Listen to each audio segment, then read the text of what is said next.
You better be in the house when them street lights come on. Ain't that what your mama used to tell you? But I bet you when she told you to stay out the streets, she had no idea that the YouTube streets would take over the world. Uncle Juice, public figure Boogie, Baby Down So Raw, Detroit Gossip, and the most dangerous voice in Detroit, Dawgface TV. Bitch, I talk more shit than Dawgface. They running shit from coast to coast. Welcome to the Danger Zone. 5, 4, 3, 2, 1. Let's go.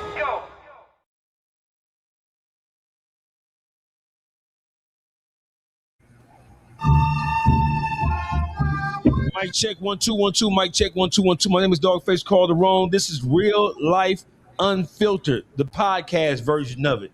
And today,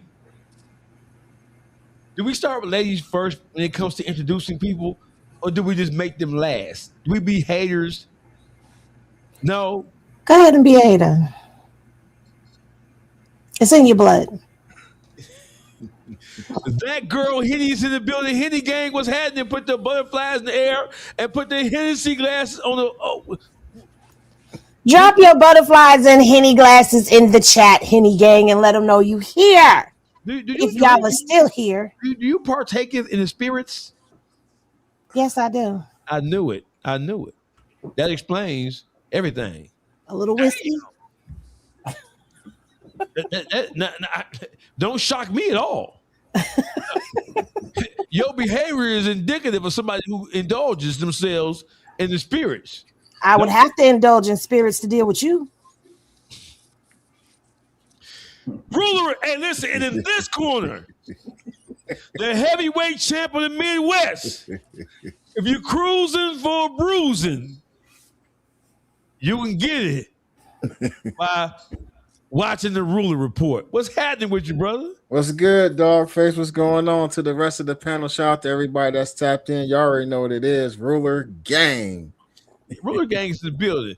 And listen, I'm introducing two new player alerts. I have two gentlemen, right, who have unique perspectives, who are not how do I get on your podcast, Dawgface? You can't be no bitch ass nigga. And you have to know how to articulate yourself. And you have to be unafraid. If you're afraid, don't even get your ass on. Go play on TikTok. Go play on motherfucker. Go play in the street. We cuss people out over here. Don't we, Henny? Don't we? All the way to the bone gristle. Underdog is in the building. What happened with you, brother? What up, baby? That's all you got to say? Is that shit? Hey, underdog in the building, man. Hey, I'm here to grow the game and put my perspective down, baby. All right. Don't pick on him because he's new here. Everybody got to get it. Underdog, you good. You ain't got to say much. Don't listen to him. Yeah, hey, Face know I can hold my shit. Damn, Henny. Go ahead, say something. You'd rather get it the bottom left-hand corner. So listen, this person right here, man, I became aware of him on Instagram. This is one of the most cerebral, one of the smartest mouth motherfuckers you ever gonna want to meet. Detroit Cavi in the business. What's the word with you, brother? What up, though? Say less society. You know say less. Is that a shameless plug? Say less society. Are you plugging your own content already before we even get into the content? So say less. Niggas know after you hear that say less, they know what come after that. Yes, they crash out coming after you. You know what I'm saying? Immediately after. Hey, listen, man. Welcome to the show. It's been a while. It's all Henny's fault. I've been trying to come on and give you guys content, but Henny, you know what? Whoa, you're not gonna lie on me. The Henny gang knows the truth because I be on time when I'm not live with you. It's your fault. So I just said that we were supposed to give you guys more content. If it was not for Henny and her lack of being prompt and on time. Lies and deceit. I was here before 8 p.m. Thank you very much. I was on time. I'm always on time. I ain't talking about yesterday when you supposed to come and do it, but you stood me up. You never sent me the link. I don't want to hear it. You sent me the topics, but no link. And when you sent it to me, I was already live doing the pour up on official That Girl Henny, my channel. Make sure y'all come and check it out. Doing the point. So let's get right into it. Hey, listen, we have a lot to talk about. Henny's trying to throw me under the bus like normal. So listen, we have a lot to talk about. The first thing I want to talk about is that Young Miami is receiving a lot of criticism. I think I'm one of the first people on the national scale that said something about it and really who articulated what the problem I had with Spend That. I know she didn't write it. I know she's not responsible for creating the song, but I had a problem with the message. And the reason why I had a problem with the message is because of this. In the world that we live in now, we've had risky music since the beginning of time. I get it, right? But in the day that we're living in right now, with all this shit that we have been exposed to, right? I thought it was a bit inappropriate. I think Sexy Red is inappropriate. I think Cardi B is inappropriate. Look at Henny. Keep going, because all I hear is women. I think all them hoes inappropriate. That's all we hear is women. But listen, the whole rap community is inappropriate. How that sound to you? That's better. Okay, that's better. The niggas and the bitches. Why they gotta be bitches though? Wait, don't. Okay, you know what? I'm not even picky about that word. Keep going. Keep going. Right. Keep going, because I got a lot to say about this. Come on. Donald Trump is president, and you mad at me for calling women bitches. And then he's the biggest bitch of them all. But anyway. Yes. So listen. So I talked about the impact that a song like Spend That had on the youth. And I said that the song was targeted towards young black men and young black boys and young black girls. We look at the dance, the Florida boy come up with the dance for Spend That, where he do a little gyrating ass shit got going on, right? So my thing was this. I saw 10, 11, 12-year-old kids dancing and singing the song word for word. And in my mind, so a lot of times we don't see the end result of what music can do or the impact that music can have on people. But when I saw Florida boy doing that dance, and behind him it was all young kids, 7, 8, 9 years old, boys and girls singing that song.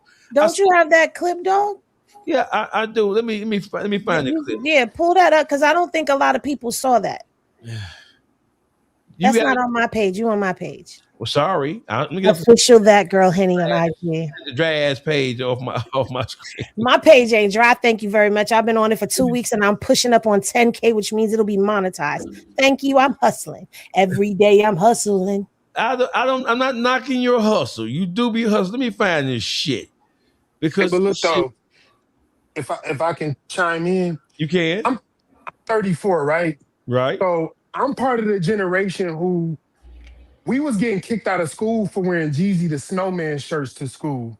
Right. You know what I'm saying? So if we gonna complain, so Young Miami made a song called Spend That, that's for scammers and boosters. And if I'm not mistaken, she come from that background. So hip hop has always been about telling these stories of where you come from. And if she's telling a story about where she come from, I don't understand why that's a problem when T.I., Young Jeezy, and 2 Chainz just made a record, and everybody said this was a hard-ass banging record. And these niggas is talking about selling dope, and they ain't sold dope in 25 years. And nobody had a negative thing to say about that shit. Jeezy know his impact on urban youth. T.I. know his impact on urban youth. And we've allowed them to amass hundreds of millions of dollars off of teaching young niggas how to sell dope. But then Young Miami come out with a song and say, Spend That shit, where she talking about boosting and scamming. Scamming been going on since the beginning of time. And I don't think it's fair to say that because she made a song about scamming and boosting, that this is just the worst shit we've ever heard, when every rapper, the most prominent music in rap has always been about selling dope. Up until lately, up until the 2020s, where the most prominent hip hop music is about killing niggas and making a song about it or disrespecting a grave. So I think if she made a song about scamming and stealing from multi-billion dollar corporations, I don't think that can compare to Young Jeezy, T.I. These niggas could have got on the song and said anything motivational or said, hey, I used to, but these niggas rapping like they still selling dope in 2026. And these niggas sleeping in multi-million dollar houses. Oh, I completely and totally agree with you. I think we need to spread this shit around. That's what I think. I think we need to spread this shit around. It say take a shot if you like And golden showers. I do. That ain't it. I Well, do And agree with black that men, as well. But I feel like it's not fair to make her the face of an ongoing issue that we've already had in this community. Because the issue with rap and music and its influence goes way back. And if you think back, I remember Tupac was under fire for his lyrics, NWA, Two Live Crew. It's always been an issue that has gone on. But I think right now, the state of the culture is in a highly sensitive space right now because of everything that's been going on. You've got the Karmelo Anthony trial that just happened. You've got people being hung all over the place. You've got all these racist killings that are happening. We have a lot of stuff that has put us in a high state of sensitivity. So there's a lot of people that feel like this is not what we want. We don't want the youth being influenced by this, and I get that. But the issue that I have with it is what we don't do is call out these same artists, whether it be a Young Miami, whether it be a Rick Ross, whether it be a Jay-Z.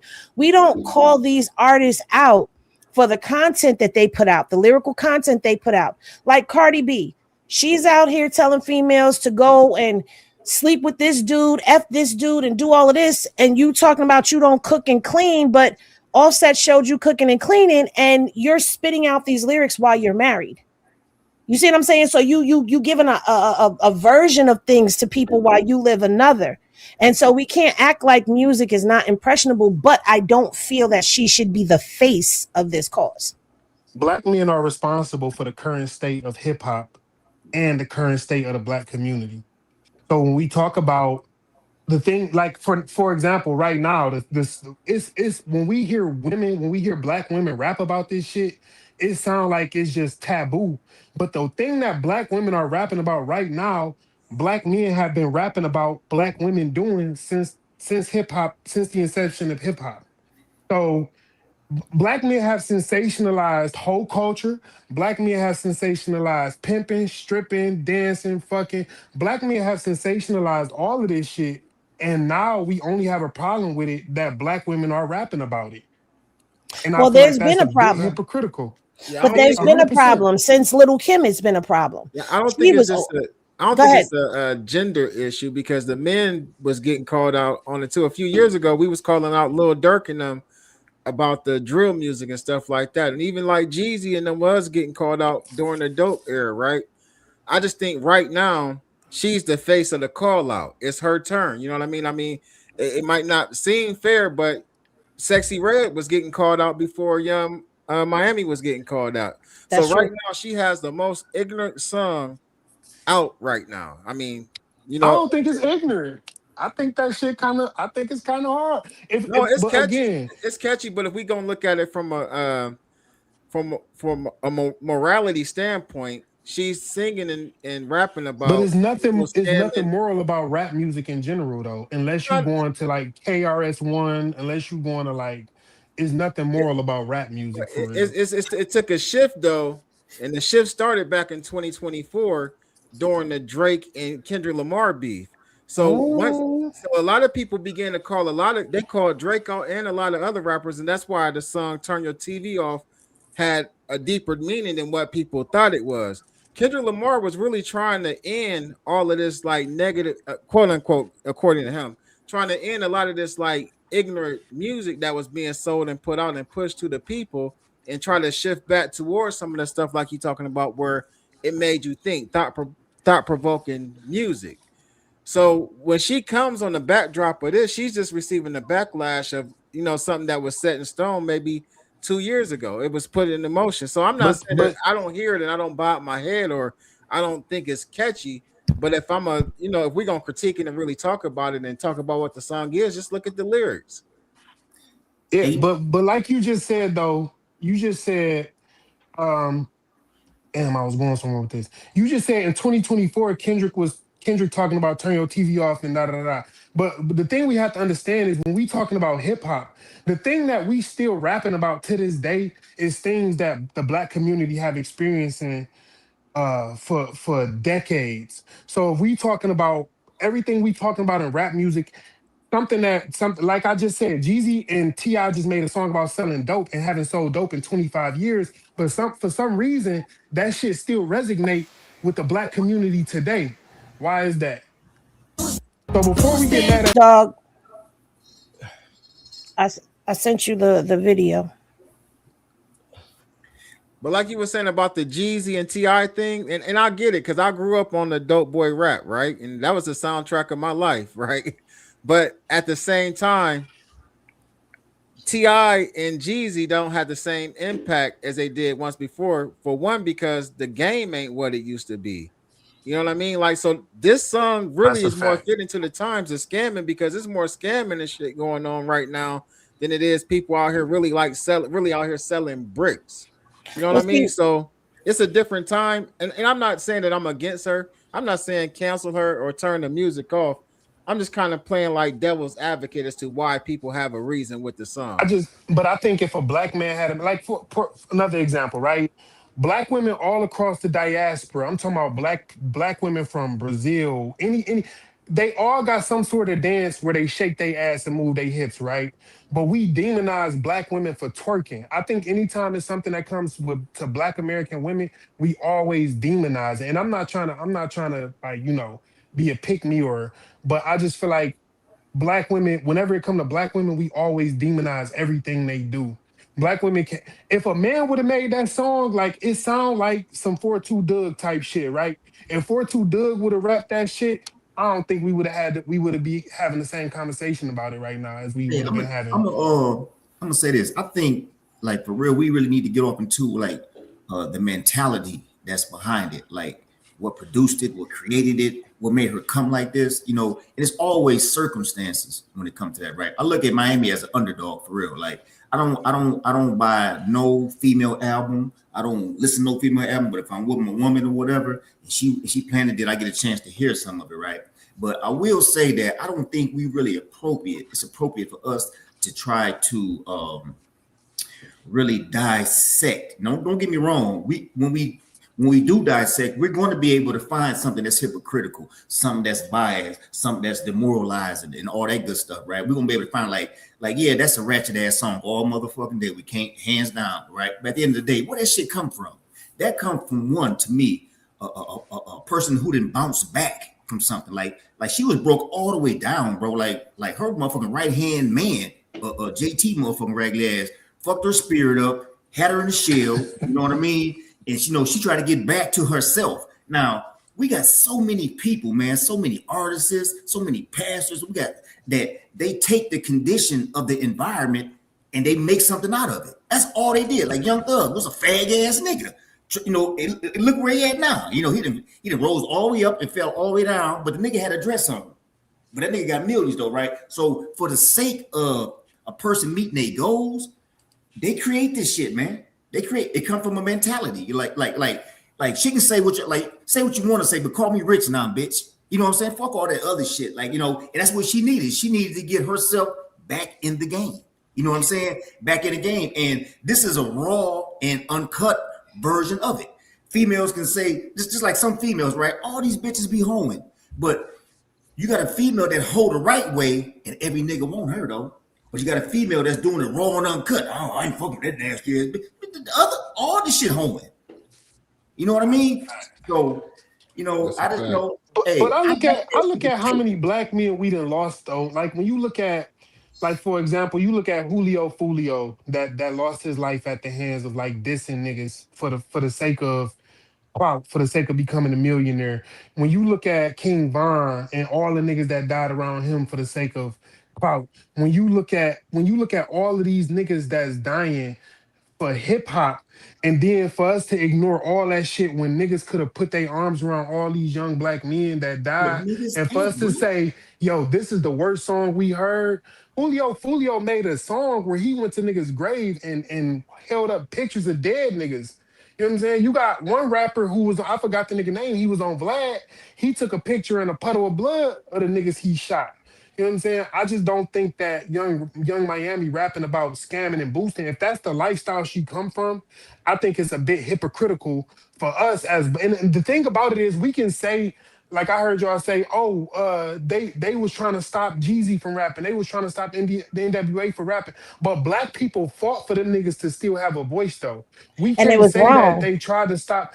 I mean, was NWA wrong if they was Yes, rapping they about were where they wrong. came from?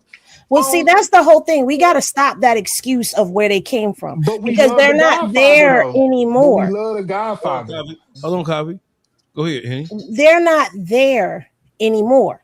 And the problem is they get out of those situations and continue to fuel the youth that they left behind. I heard someone say, Young Miami did what she had to do to come up out of where she was at. And now she put her kids in a better situation. But what about the kids that she's influencing now? See, it's not just about her. The problem is this is what rappers do. Not too long ago, we were up here and we were talking about how there was this whole fuck the streets movement that was going on.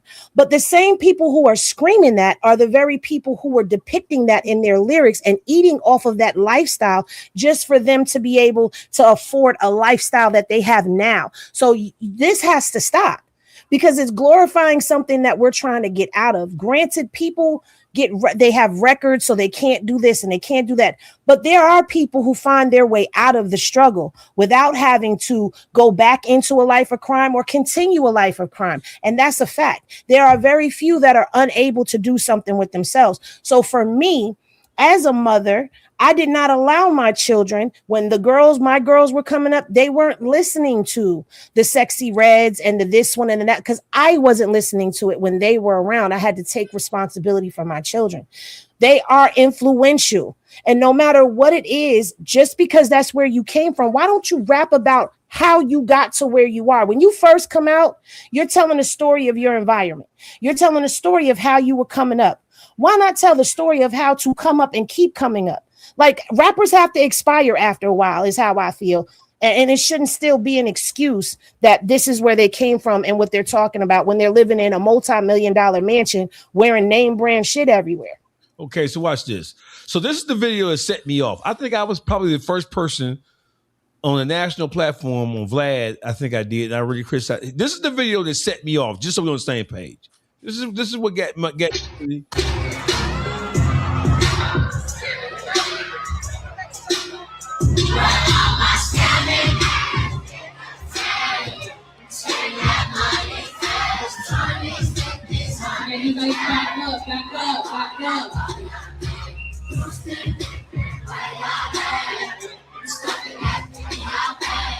Okay, so watch this. So that is the video that really sent shockwaves up my spine. Let me tell you why. I'm going to be brief. I ain't going to hold y'all up. So listen, as raw and uncut as I am, I still operate from a level of consciousness that people who know me know I operate from, right? Behind that young man, that's Florida boy, by the way. Behind that young man are children who look to be about 7, 8, 9, 10 years old. The power of music. These young kids, music had. So listen, let me just say this first. Let me back up a second. Am I saying that Young Miami has created the worst song ever? That's going to have the most negative impact on black? No, absolutely not. Sexy Red did that when she put out her lip gloss line. Hell no. Her lip gloss line aimed at young black girls. The flavors are STDs, chlamydia, gonorrhea, syphilis, right? And they're targeting that at black people. So we know white people will love to white people will allow us to. It's a matter of race, right? When it comes to the overall controls of this shit, right? Because these niggas are getting permission from and they are being endorsed and there are dollars being put behind people who want to exemplify the most negative aspect of what it means to be black. So we're gonna put that over there. We know that the white American don't give a fuck about us, nor do we expect them to. Let's put that over there. But as conscious black people, right? Right? So, well, is it her responsibility to teach and raise and train your kids not to do what she's saying do on that song?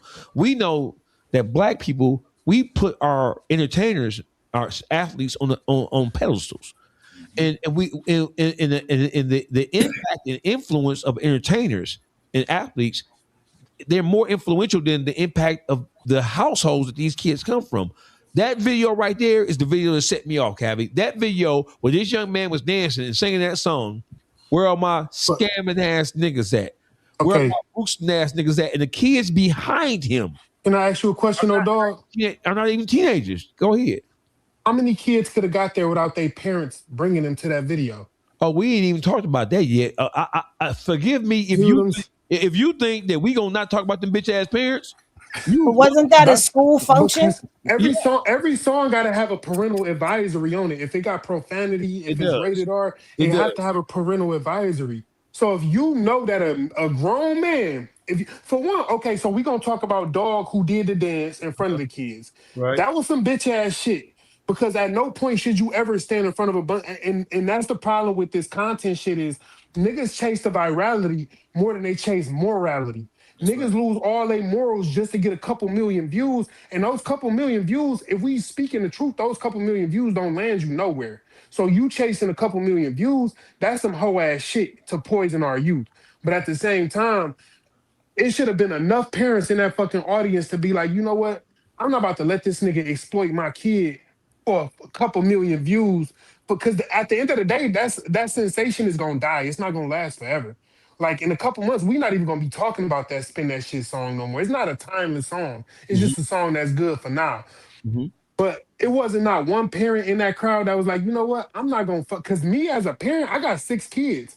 I wouldn't have fucking let my kids go to that video shoot and dance behind no grown man talking about Spend That Shit. I just wouldn't have did that. My But see, kids that's- listen to fucking pop music and bullshit that I don't even fucking know what the fuck. My kids listen to K-pop and my oldest daughter listen to the Temptation. I put her on Temptations and country music.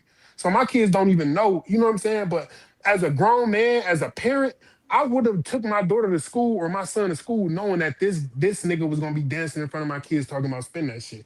Because now me and you gonna have a problem at the end of the day. You know what I'm saying? Henny? But that's why I had said when I was talking about the music, that's why I mentioned the responsibility of a parent when I was speaking, because my daughters were not listening to Sexy Red. They were not listening to Megan Thee Stallion. They were not listening to Cardi B. They weren't listening to that. My daughters listen, especially my youngest, who's about to be 18. She listens to 90s rap. She listens to Biggie and Tupac and R&B, and she knows Lenny, she knows old school stuff. Okay, Biggie a little wild though. Biggie is but you hear what I'm saying? She's 8. She's about to be 18. Yeah. So there's a difference there. I tried to be as responsible as I could as a parent with what my children were ingesting because I didn't want them to be. Does that mean that they weren't exposed? I mean, they went to school. I'm sure that they heard it from other kids, but it wasn't coming from my household. You understand what I'm saying? So parents do have a responsibility with this as well. And 9 times out of 10, if this was a Florida school, and I hate to say it, just like it would be if it was a New York school or a Detroit school or an Atlanta school, if the artist is from where they're from, they're going to allow their kids to do it. They're going to allow their kids to be there singing, dancing, and all of that to this performer. And it does take a toll on the community when the parents are not being responsible over their children as well. So yeah, that's definitely something we can't skip over. I want you to forgive me for not articulating the fact that it is their parents' responsibility to govern their children as best as they possibly can. We're living in an intention society now. The society we live in now is called it's an attention economy, where parents are in competition we're in competition for the influence over the kids that we create. We're competing with the schools. Our kids are in school for 8 hours a day. We don't know what the fuck they learn in school. We don't know if Bobby got 2 daddies and Cindy got 2 mommies. We don't know what the fuck going on in school, right? So we're in competition with the school. Kids are in school. They're in school and woke more than they're at home doing school time, right? That's number one. Number two, we're competing with the internet, social media, right? We're competing with, so social media is different from YouTube. We're in competition with YouTube. And then we're in competition for all the other things that happen in our environments, in our neighborhoods. And we're competing for the attention of our kids. So I am never saying that it is somebody else's responsibility first, other than the parents. But I am saying that as a society, as a people living in this society, it is hard for you to point out what somebody else is doing to us, the systematic things that are happening to us that we say are aimed at holding us back or holding us down. It's hard for you to rationalize that, complain about that. But then at the same time, the people who are at the forefront, the people who our kids look up to as stars, they're giving us the worst possible depictions of what it means to be black. But I'm gonna play devil's advocate for a minute though. Can you find a country song equivalent to Spend That Shit? Yes. Can you find a country song equivalent to some King? Probably not the King Von shit, but you could find other music that's equivalent. The verbiage is a little different. These niggas not gonna say what we saying because they don't come from where we come from.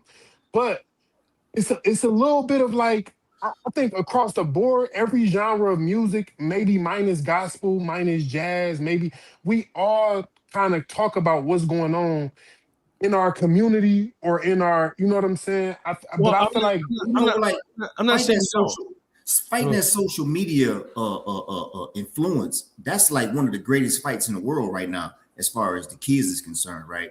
And like we can talk about like all that little stuff, right? But as far as like it's like we attract that which we are. Like when Miami put that song out, that's a poisonous song. But like, you know, to put the responsibility where it's responsibility supposed to be at you're right, it is the parents, but the parents are poison. So it's like everybody is in the place that they're supposed to be. We attract that which we are. That poison ass song attracted poison ass people. Now watch this.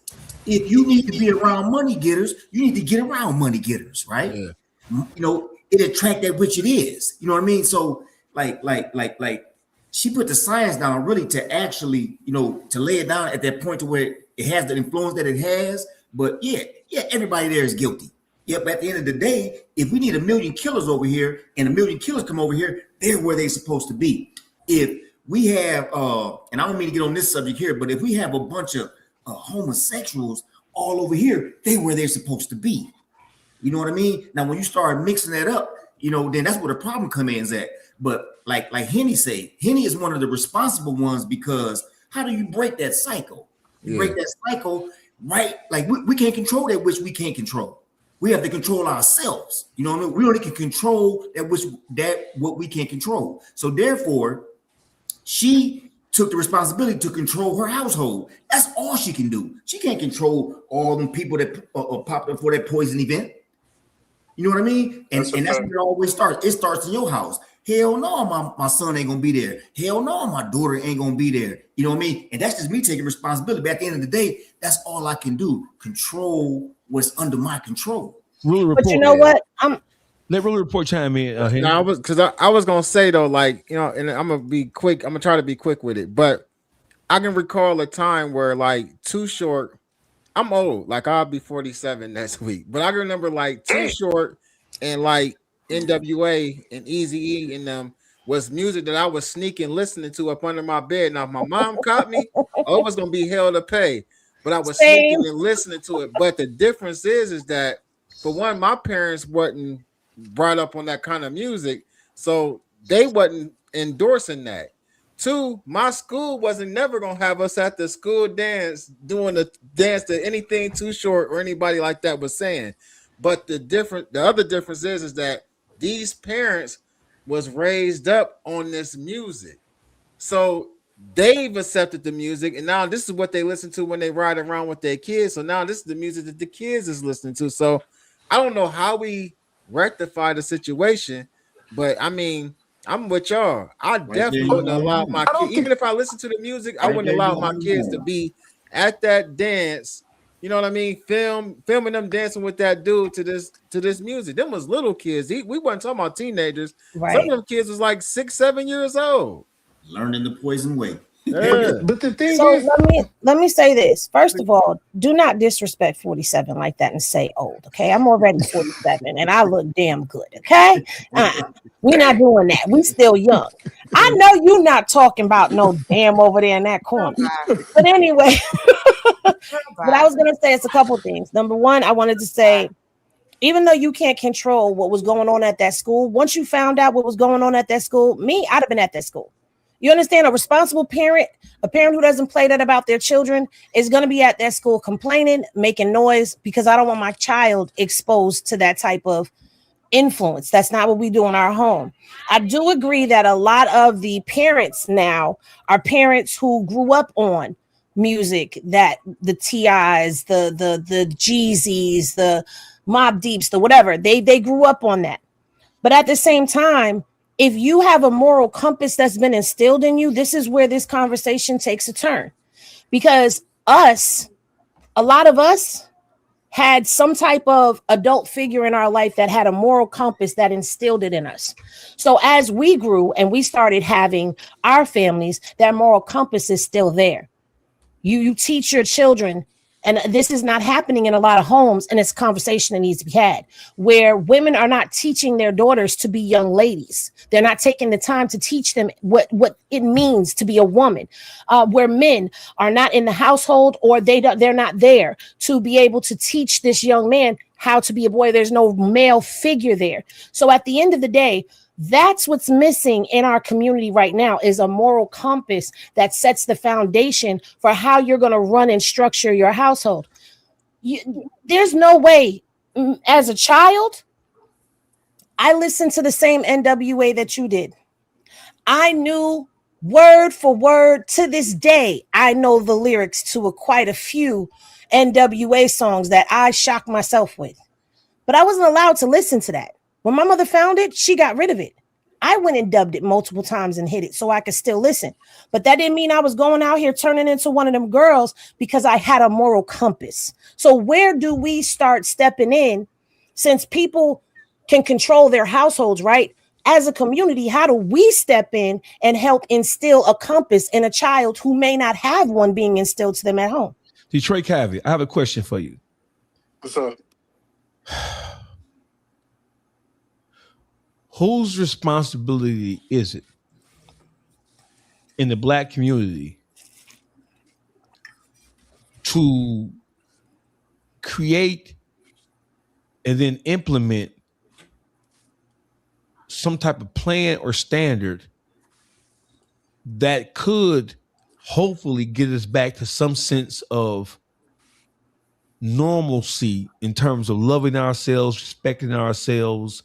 Whose responsibility are we so far removed from being connected as a group that none of us can say anything about anything anybody does? At least we be called haters, or at least we be called out of touch with the reality of our circumstance. Do we?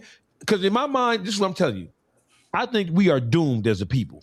Man. This is me. I don't think we doomed as a people. This is the problem. This is what I think the problem is, and I could be wrong. I've only been alive 34 years. Poverty is always going to exist. Poverty is in America. Poverty is always going to be a slave class in America, whether it be white, whether it be black. Poverty is always going to exist. And as long as poverty exists, there's always going to be someone who talks about poverty, or who talks about what it takes to overcome poverty or to get through poverty. So if we're not going to eliminate poverty, is no way that we're going to eliminate the music. It's no way we're going to eliminate the lifestyle. But what I do think is, there are some people, like when you look at Detroit, right, and you look at New Era Detroit, Zeke from New Era Detroit, and when you look at what he doing in his community, when you look at like it's different movements within Black communities, everybody's not going to make it out. And I think we become so obsessed with trying to save everybody and trying to make sure everybody can make it out. Everybody's not going to make it out. Some people are going to fail. Watch this. What you just said was biblical. Everybody's not going to make it to the hereafter.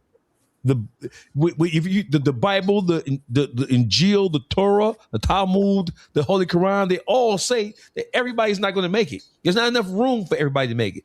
So my question to you, and I'm going to stick with you again. When we say nothing, we are criticized. When we don't challenge, when the people who are in positions of power and influence, when they say nothing about things that it doesn't take a rocket scientist to know that something is poisonous or at least not healthy. We don't even want to use the P word, right? Something is not healthy. I think that Young Miami, this is why I'm critical of her. You was just with Diddy. You just sold your soul to get a song on Revolt. I mean, to get a show on Revolt. That was Diddy doing that. You and Diddy wasn't fucking. Y'all wasn't in a relationship, Young Miami. Young Miami, Diddy used you to make himself seem normal. That was a staged relationship. She wasn't fucking with that nigga for real. He used her. He bought her.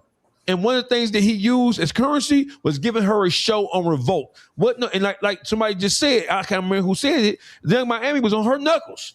Man. Her and JT broke up. The quality control shit wasn't going nowhere. And she was on her motherfucking knuckles. So Diddy brought her back up and put her on the screen. And everything she did on that screen with that show, with that, hey, Carisha, please shit, was just as ridiculous as Spend That. So my thing is, you were with Diddy at the tail end of his motherfucking debauchery. You were in a relationship with this motherfucking fool, this demon ass nigga. She don't mind. Listen, Young Miami don't have no qualms with selling her soul for a penny. She sold her soul to Diddy to make a motherfucker believe that he was a normal motherfucker. She sold her soul for money. And then now she didn't write Spend That. Jay White, I've talked to Jay White. Jay White watches our show. Jay White is the producer of the song, right? Man, listen. Should she have thought about the impact of the song, Kavi?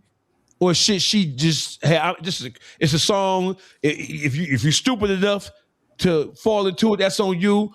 It's a hit. Should the people at the forefront of entertainment, people who are supposed to be role models, should they think about how what they do is going to affect us as a whole, or should they say, fuck it, it's all about me, fuck you, I don't care how what I do affects or impacts you, as long as I can make $1 off of it? Which one is it? So if I'm gonna make this music, right? Yes, sir. If I'm gonna make a song saying where my scamming ass niggas at and my boosting ass niggas at, yeah. If scamming niggas and boosting niggas or scamming niggas and boosting bitches don't exist, it's nobody to play the song. It's nobody to listen to the song. If I make a song and I say where my scamming ass niggas and where my boosting ass, Kodak Black been rapping about scamming since he been rapping. Every fucking song Kodak Black make, he rapping about scamming, and nobody mentioned it at all. So if we gonna talk about should she do it or should she not, you gotta first understand, is it an audience for it? Is it an audience for the scammers? It's always an audience for the stupid, ignorant shit that niggas do and say. Exactly. Exactly. Because listen. So the reason why I don't mind having this conversation, and I'm gonna let Ruler Report chime in. The reason why I don't mind having this conversation is because of this. Based on this one song, we're having a conversation of greater magnitude about entertainment as a whole and about how we treat ourselves and how we miseducate and mislead ourselves. Spend That don't have nothing to do with a white man. Spend That don't have nothing to do with Donald Trump. It don't have shit to do with Charlie Kirk. It don't have nothing to do with what happened with Karmelo Anthony and Austin Metcalf. Spend That is in the commentary, because you don't see white people complaining about Spend That. No, of course not. They don't know what it means. Yeah, but you got old white people singing that song. There was an old white man on my timeline today that was singing Spend That. They know it's designed to break down their community. They know that. They know that. But listen, here's the whole thing is, listen. So let's the fact that we're having this conversation like this, it is a healthy conversation, because now you have the most important part of urban entertainment is podcasting now. You have more young adolescent young black boys and girls who pay attention to podcasting than they do rappers and singers nowadays. So this conversation is healthy insofar as we're having the conversation about the appropriateness or lack of about this song. And it's just Young Miami turn. I don't think that we're raining on Young Miami's parade any more than we rained on anybody else's parade for doing ass backwards, negative ass shit. It's just her turn because she has a hit record. She's lucky. She's lucky that we're talking about her. We're only talking about her because she got the hottest fucking song in the country that's charting, period. So what I want to say is this. black people. It's black people complaining about the song without any guidance from normally niggas be wait till white man say something before they start complaining. It is black people saying, hey, now, sister. Whoa, record labels. This song is an example of everything what C. Dolores Tucker was talking about 30 years ago. Uh-huh. This song is an example of just how fucked up we are as a people. Right. That we come on It's now. the mirror. Hey, watch this though, right? Hey, you're absolutely right? Because what we have to accept is that the fuckery in this world is evolving. That shit going up. So, like, I forgot what one of you beautiful people said that this is going to phase out. It is, and it's going to phase out when the next one level, when the next level of fuckery come out, and that's going to have to be in an elevated form. So we all bent out of shape about this, but that next one is going to be an ugly motherfucker too. Believe that, and it's going to keep coming like this. I wanted to answer your question that you had asked a few minutes ago about artists taking a moment to say, maybe I shouldn't do that. For years, we've allowed the artist to say, I'm not a role model. It's not my job. I'm not a role model. Yet these artists, these athletes, these movie stars, they end up on our kids' walls. They end up being the people that our kids end up looking up to. So whether they want the responsibility of being a role model or not, they are. And I think because they're in that position, there should be some thoughts to what's being put out there. We have to become more conscious, and we can't blame it on poverty, because back in the 70s and back in the 80s, even during the crack era in the early 90s, there was still a sense of self-love, self-respect that was still going on. But it has deteriorated. As we've evolved, like he said, each one evolved to a higher plateau. The next one, it got worse and worse and worse. We started off, now let's since we're talking about Young Miami, we started off with a little Kim, right? And I love Kim. I'm part of the original Queen Bee. Don't come for it. Anyway, Kim, we started off with Kim. Now we've evolved and we have Megan. We have Cardi. We've got Sexy Red. We've got it. Keeps getting bigger. You know what and I think right now we're noticing the mistakes of what was made back when they were protesting against this kind of content. When NWA came out, I remember when they came out. That's when hip hop took a total turn to a whole nother era, because here came gangster rap introducing something else. Then you had 2 Live Crew and they brought something else into, so it just, and then it went from that to the trap music, then it went to the drill music, and now here we are. So I think right now it's the mirror, like you're saying, it's the mirror being held up to us and we don't like what we see. So now we speaking out on it, but I still stand firm on she shouldn't be the face. However, she is the face because of where her song has elevated to at this particular point in time. So yeah, but you know what we gotta mention though. Go ahead, Underdog. So she's a content creator just like we are. You know what I mean? Music and entertainment, it's all content at this time, right? Yes, sir. So at the end of the day, anything that we say, even what we're saying tonight, somebody's gonna take it and they're gonna critique it. So I'm saying that to say that she's the voice behind the song, regardless if she wrote it. You know, we know she didn't produce it, but regardless if she wrote it or not. So I agree with what everybody's saying. It is her turn, and it will be somebody else to come after her to get the same type of treatment and the scrutiny based off of the song. The issue is that because we're looking at the kids dancing and listening to, because I think that's really what we're saying. I don't think we really care if the adults is listening to this music. We're talking about the youth, right? Yeah. The sad part about it is that we could provide the youth with a alternative, just like I could talk about different type of content. I can go talk about some positive stuff, some uplifting stuff for the community. But if they provided the kids with the alternative of a different type of music that's positive and uplifting, they're not going to listen to it. And that's the sad reality of it. Like, we can talk about her all night and talk about how destructive this type of music is for the community. But if we placed something in front of them that was more positive and uplifting, they're not going to listen to it. But Why? this is the thing when it comes to that. If the kids have listen, you had kids 6, 7, 8 years old, and you put Spend That in front of them, right? What does it say about the parenting? What does it say about the community as a whole? And that's what I was about to say. Come on with it.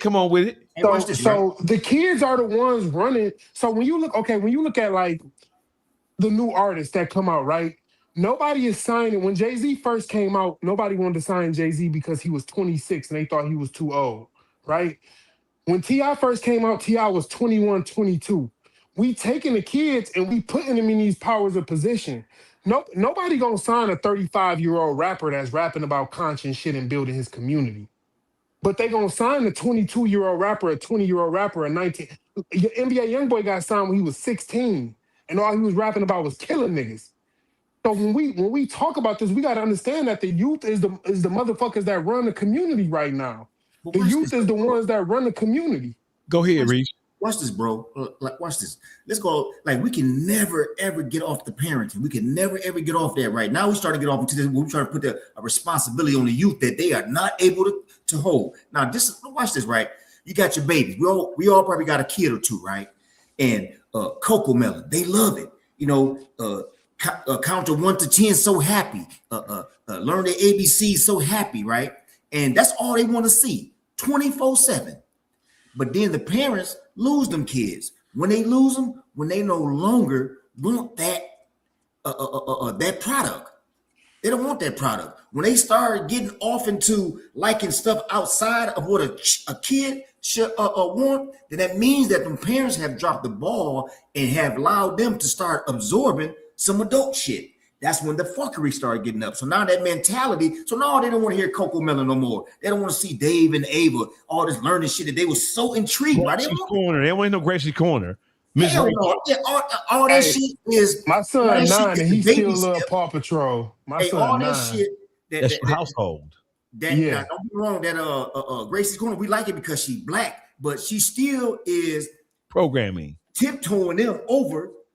Miss Mika be talking. See, the thing is, and another thing we got to realize is every household is not compatible with your household. So we start letting our kids have friends, and we start letting our kids go over their cut. Like, if I got a brother and he got kids my age, but I know he raised his kids different than I raised my kids can't go spend the night at Uncle house because you got some shit going on that I don't got going on. But they can come over your house, right?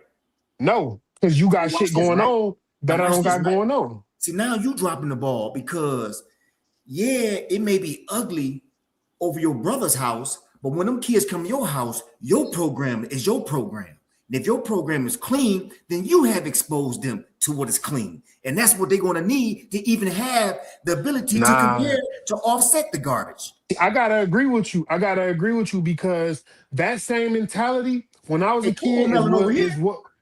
But that same mentality is what was getting, and it's a whole nother subject, but that mentality is what was getting my sisters molested when we was kids because my mama thought, oh, it's safe over here, so let the kids come over here. But then them kids bringing their garbage into our house, and now we exposed to, it's Coco Melon in the daytime, but when them lights cut off and we all got to go to bed and we got to sleep in the same room, then there's bullshit going on. So to alleviate all that, brother. That's a problem. 100%.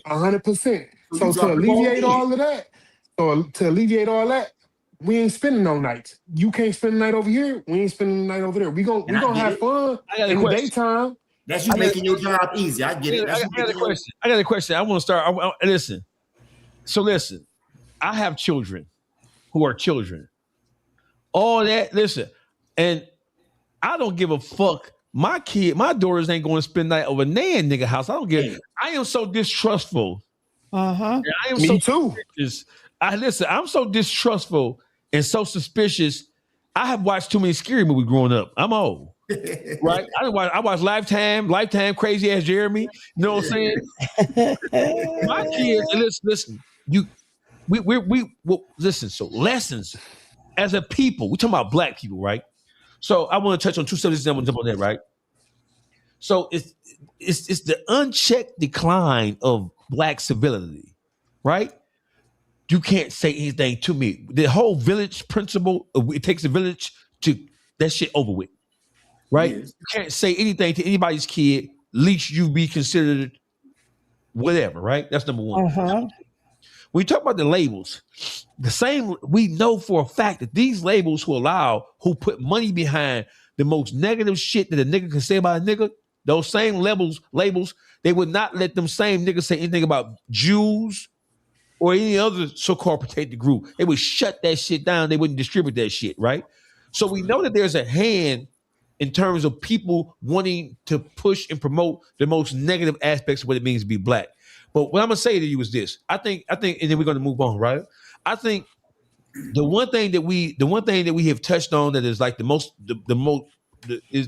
which is the score of this. You have to safeguard your household. You have to police your household. You have to be aware. You can't just simply turn a blind eye and shit no more. As a parent, and we all are parents, man, listen, we got to be like this. Yeah. I don't like that. I don't like how you walking in the house. I think listen, black people are distrustful of other black people like a motherfucker. Listen, whenever I see my kids playing with somebody, so my kids live in a predominantly white neighborhood. So I'll be like this. Mine too. I'll be like, what's up with the crackers? Yeah. That's right. What's up with the crackers?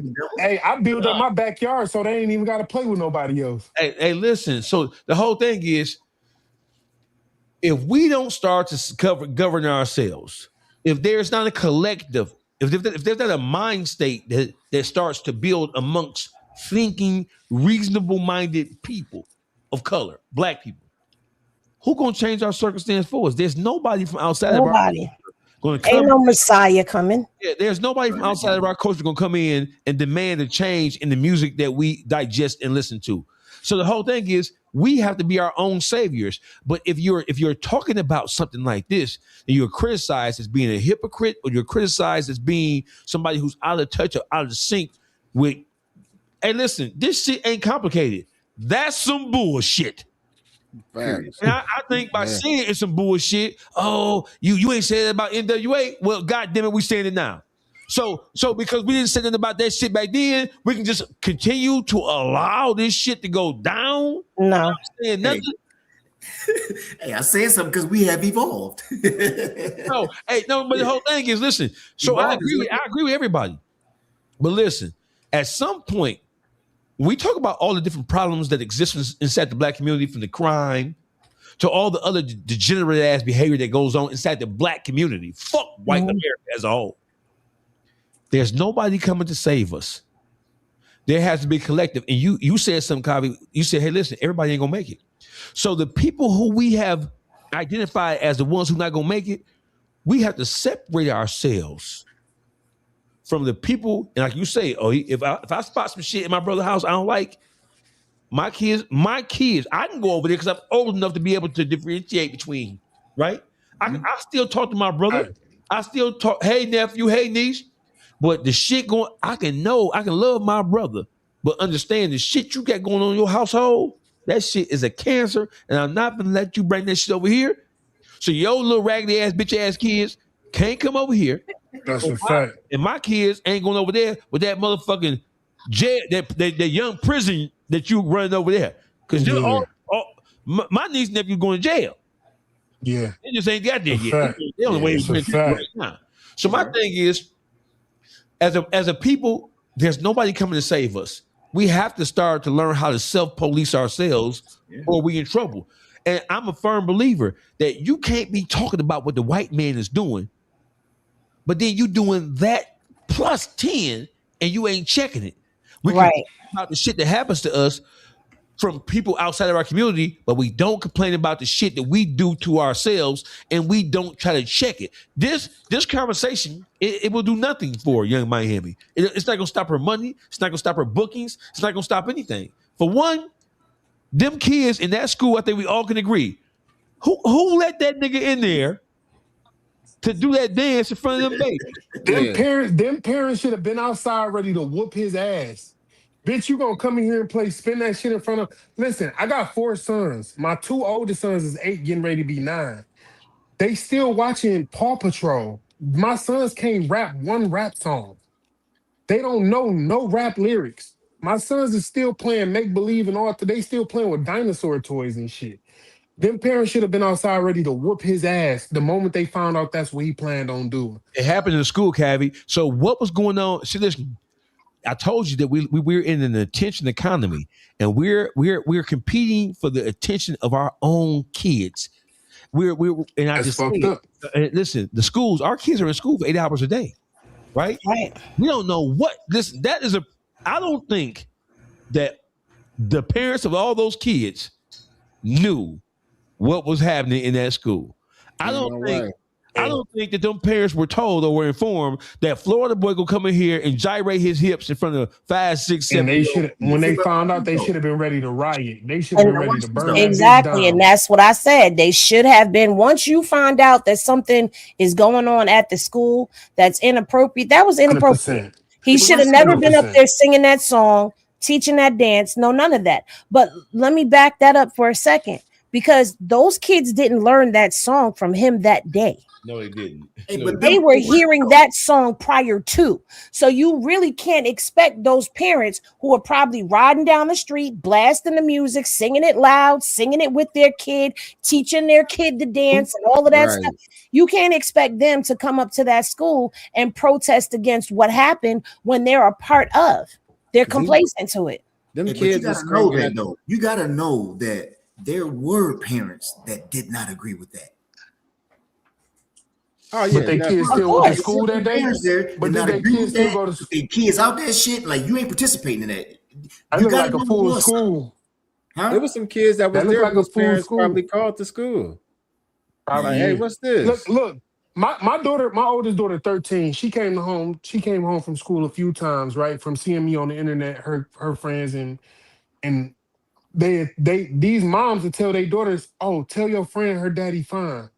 And my daughter come home like, "Ew, my friend said her mom said this," and I gotta shut that shit down right away. Hey, yo, stay. That ain't a conversation. Stay away from her. What's her mama name so I can block her? Like, Right. It starts from one, for us parenting our kids. That's that And then it adult. starts from us, just like I said earlier. If my brother got some fuck shit going on at his house, I love you to death. You Underdog said that's making my job easier. No, it's making my kids' life easier. Because now when y'all come home, I don't have to, decompress y'all or decompress nephew from what he got going on because my brother got a baby You got a mama. right to that. I got a question for you. I got a question for you. Are you saying that we as a people, because of the problems that we have and because of the root cause of the problems that we have, that are you saying that we need to make decisions about who we allow our children to be around, even if those decisions cause them not to be able to play with their little cousins? Yes, 100%. Rule of the court, you agree with that? 110%. You agree with that? 110%. If my niece and my daughter the same age and my niece on some fucked up shit, then yeah, no, her and my daughter don't need to play together. If my daughter playing with Barbie dolls, Watch this though, right? Have you ever had a bad kid, right? And your kid, let's call your kid the good kid, right? So have you ever had a bad kid that, everybody talking about this kid's so bad, but when you bring that kid over to your good kid, that kid is at a sense of peace, and he or she is absorbing all of the goodness that you are putting into your child. But have you ever seen that? I know sometimes, yes. right? Sometimes it's going to be a situation where it's like, man, she trying to make my daughter fucked up like she is. There's also going to be times where that child be at peace. And like, damn, this is some kiddie shit over here. But That's should I risk all the goodness that I'm putting into my kids for the sake of? Your discretion is your shit, bro. You stay the fuck where y'all at. Yeah, I'm with Cavi on that. I ain't bringing that around. If I can control that, I'm not bringing that around. My daughter's I hate it for your kid, but somebody else gotta be that person. I need to. My take daughter's care of just playing mine. with ponies. My daughter still believes in Santa Claus and the Tooth Fairy. If your daughter come around my daughter and she 13 shaking her ass, I don't know. Stay where you at. Yeah. But see, here's the thing. I've had kids at my house that were coming from different spaces. Okay, over high school, my kids would bring their kids to the house. So whatever those kids were doing at their home, I was monitoring them in my home. Absolutely. And they learned my rules. And those same kids that teachers were saying your daughter shouldn't be around, they weren't behaving like that in my household. And they respected me and called me mom because I let them know what I would and would not tolerate and how they could and could not conduct themselves. My daughter's not allowed to do this. If your mother allows you to do that, that's your mother. But when you hear and you under my roof, that's not allowed in here. High So school is a you little gotta, different, though. but even with little kids, it was the same thing. I didn't just change because they were in high school. I'm just saying I made that an example. So at the end of the day, yeah, I've had little ones that I didn't want my kids necessarily hanging around. But guess what? When I came around, it was the same thing. You want to play with my kid in the park? You can play with my kid in the park. I didn't allow my kids to stay the night out either. I didn't allow children to stay the night at my house. They were allowed to come to my home and play, yes, under my supervision, but y'all are not allowed to stay. And your mother got to know you here, and I got to know who your mother is. I got to have a conversation. That's the type of stuff, but I don't believe in cutting a child off because guess what? A child that's over there going through hell, you could be the very thing that saves them, changes them, gives them some type. This is the stuff that happens. I understand that you have your rules and whatever, but I'm just saying, if a child is going through hell somewhere, or a child it needs help because a child can't help the environment that they're in, have them under your supervision. Respectfully, though, I think that's the difference between a mother and a father. Because, like I said, I understand full well that everybody's not gonna make it. Understand that. And if I see the way you raising your kid and your kid, like, yeah, okay, I can be a safe haven for my nephew and my nieces. If they got some fucked up shit, I can be that safe haven. But I'm not gonna run the risk of letting you sleep in my kid's house and I find a vape pen under your fucking mattress or under my kid's pillow, or I find some fucked up shit on a tablet where my kids is now exuding strange ass behaviors because I took the risk. It's a risk you take when you let other kids come. So yeah, call me, call uncle, and I'm gonna kick it with you. But to let that around my kids 24/7 unsolicited, I'm not gonna do that. And I think that's kind of the difference. Again, no disrespect, but I think that's kind of the difference between a mother and a father because naturally women want to nurture and women want to take in all of the kids. But as a father, I'm like, hold on, that little nigga gonna be fucked up when he grow up. Yeah. That little girl gonna be fucked up when she grow up. She probably already letting a nigga stick his finger in her pussy at a young age. No disrespect. So if that's what y'all got going on over there, call me if you need me. But I'm not gonna let you come in my household with that shit. I'm not. If my oldest daughter is telling me she want to go to Cass Tech, which is Dawgface. No, Cass Tech is a prestigious high school in Detroit. If she's telling me she want to go to Cass Tech, I'm gonna make sure everybody around her is like-minded. I'm gonna make sure everybody around her got the same goals and the same dreams and the aspirations that she got. I love my nieces and nephews to death, but I can't run the risk of letting y'all come into my household and y'all show my daughter one thing and now she interested. It piques her curiosity and she like, yeah, come to daddy if you want to talk about certain shit. But the way kids learn shit is fucked up. If your kids is getting molested because you don't give a fuck about what your kids got going on at your house, or if you letting everybody watch your kids and everybody spending the night and your kids is getting molested and they got some freaky deaky shit going on, I'm not gonna run the risk. And I know this because you my brother and you telling me, oh yeah, your nephew at this house, he at that house here, and he at a different house. I'm not gonna run the risk of letting you bring that energy into my house. And now my kids is gonna be exposed to everything your son been exposed to an entire weekend. And one day you're gonna expose my kids to it. I can't do that. Yeah, nah, it can't happen. I'm gonna say this: you can shelter your kids, but for so long from the world. But eventually, they're gonna go into that world. So those conversations, you gotta have right. I was gonna say you gotta make sure that they not saying you. I'm just saying to people who are listening. You got to make sure that your kids are equipped. This is why it's not a matter of being your child's friend, but it's a matter of having conversations with them that are real life conversations. For them, I'm going to tell you like this. My kids know everything about me. There's nothing that I did in my past. There's nothing that I've been through that they don't know about. Why? Because I needed my kids to know who I am, know where I come from, and understand that when I say something to you, I know what I'm talking about. And when I had those I kind of got to disagree with that. hold on. When I had those conversations with my kids, guess what? They listened to me better because they understood. It opened the door of communication better between me and them because they didn't look at me at this pristine angel who had never been anything before. Because I'm not perfection. I was once them, and I never forgot that I was once them. So this person said, Dawgface is talking the most extreme situations. Let me tell you something. This person right here. Let me explain something to you. Let me explain something to you. Dawgface is talking the most extreme. Let me help you out here, bro. Hey, tell us. No. Hey, run, Tim. Hey, Tim. Let him have it. Hey, Tim, listen. Did you black people, men and women, children and adults, we're in a state of emergency. But did he say dog face as in you, or is he saying, in Detroit we say dog? Yeah. I said dog. I know, but because you was talking, so he probably talking about you. But let me answer this. Okay. Listen, molestation, the rate of molestation and child abuse is higher in the black community than we ever want to admit. Facts. I get you, Tim Grant. I get you. Sorry about that, but I get you. But let me just say this right here, right? We're living in extreme times.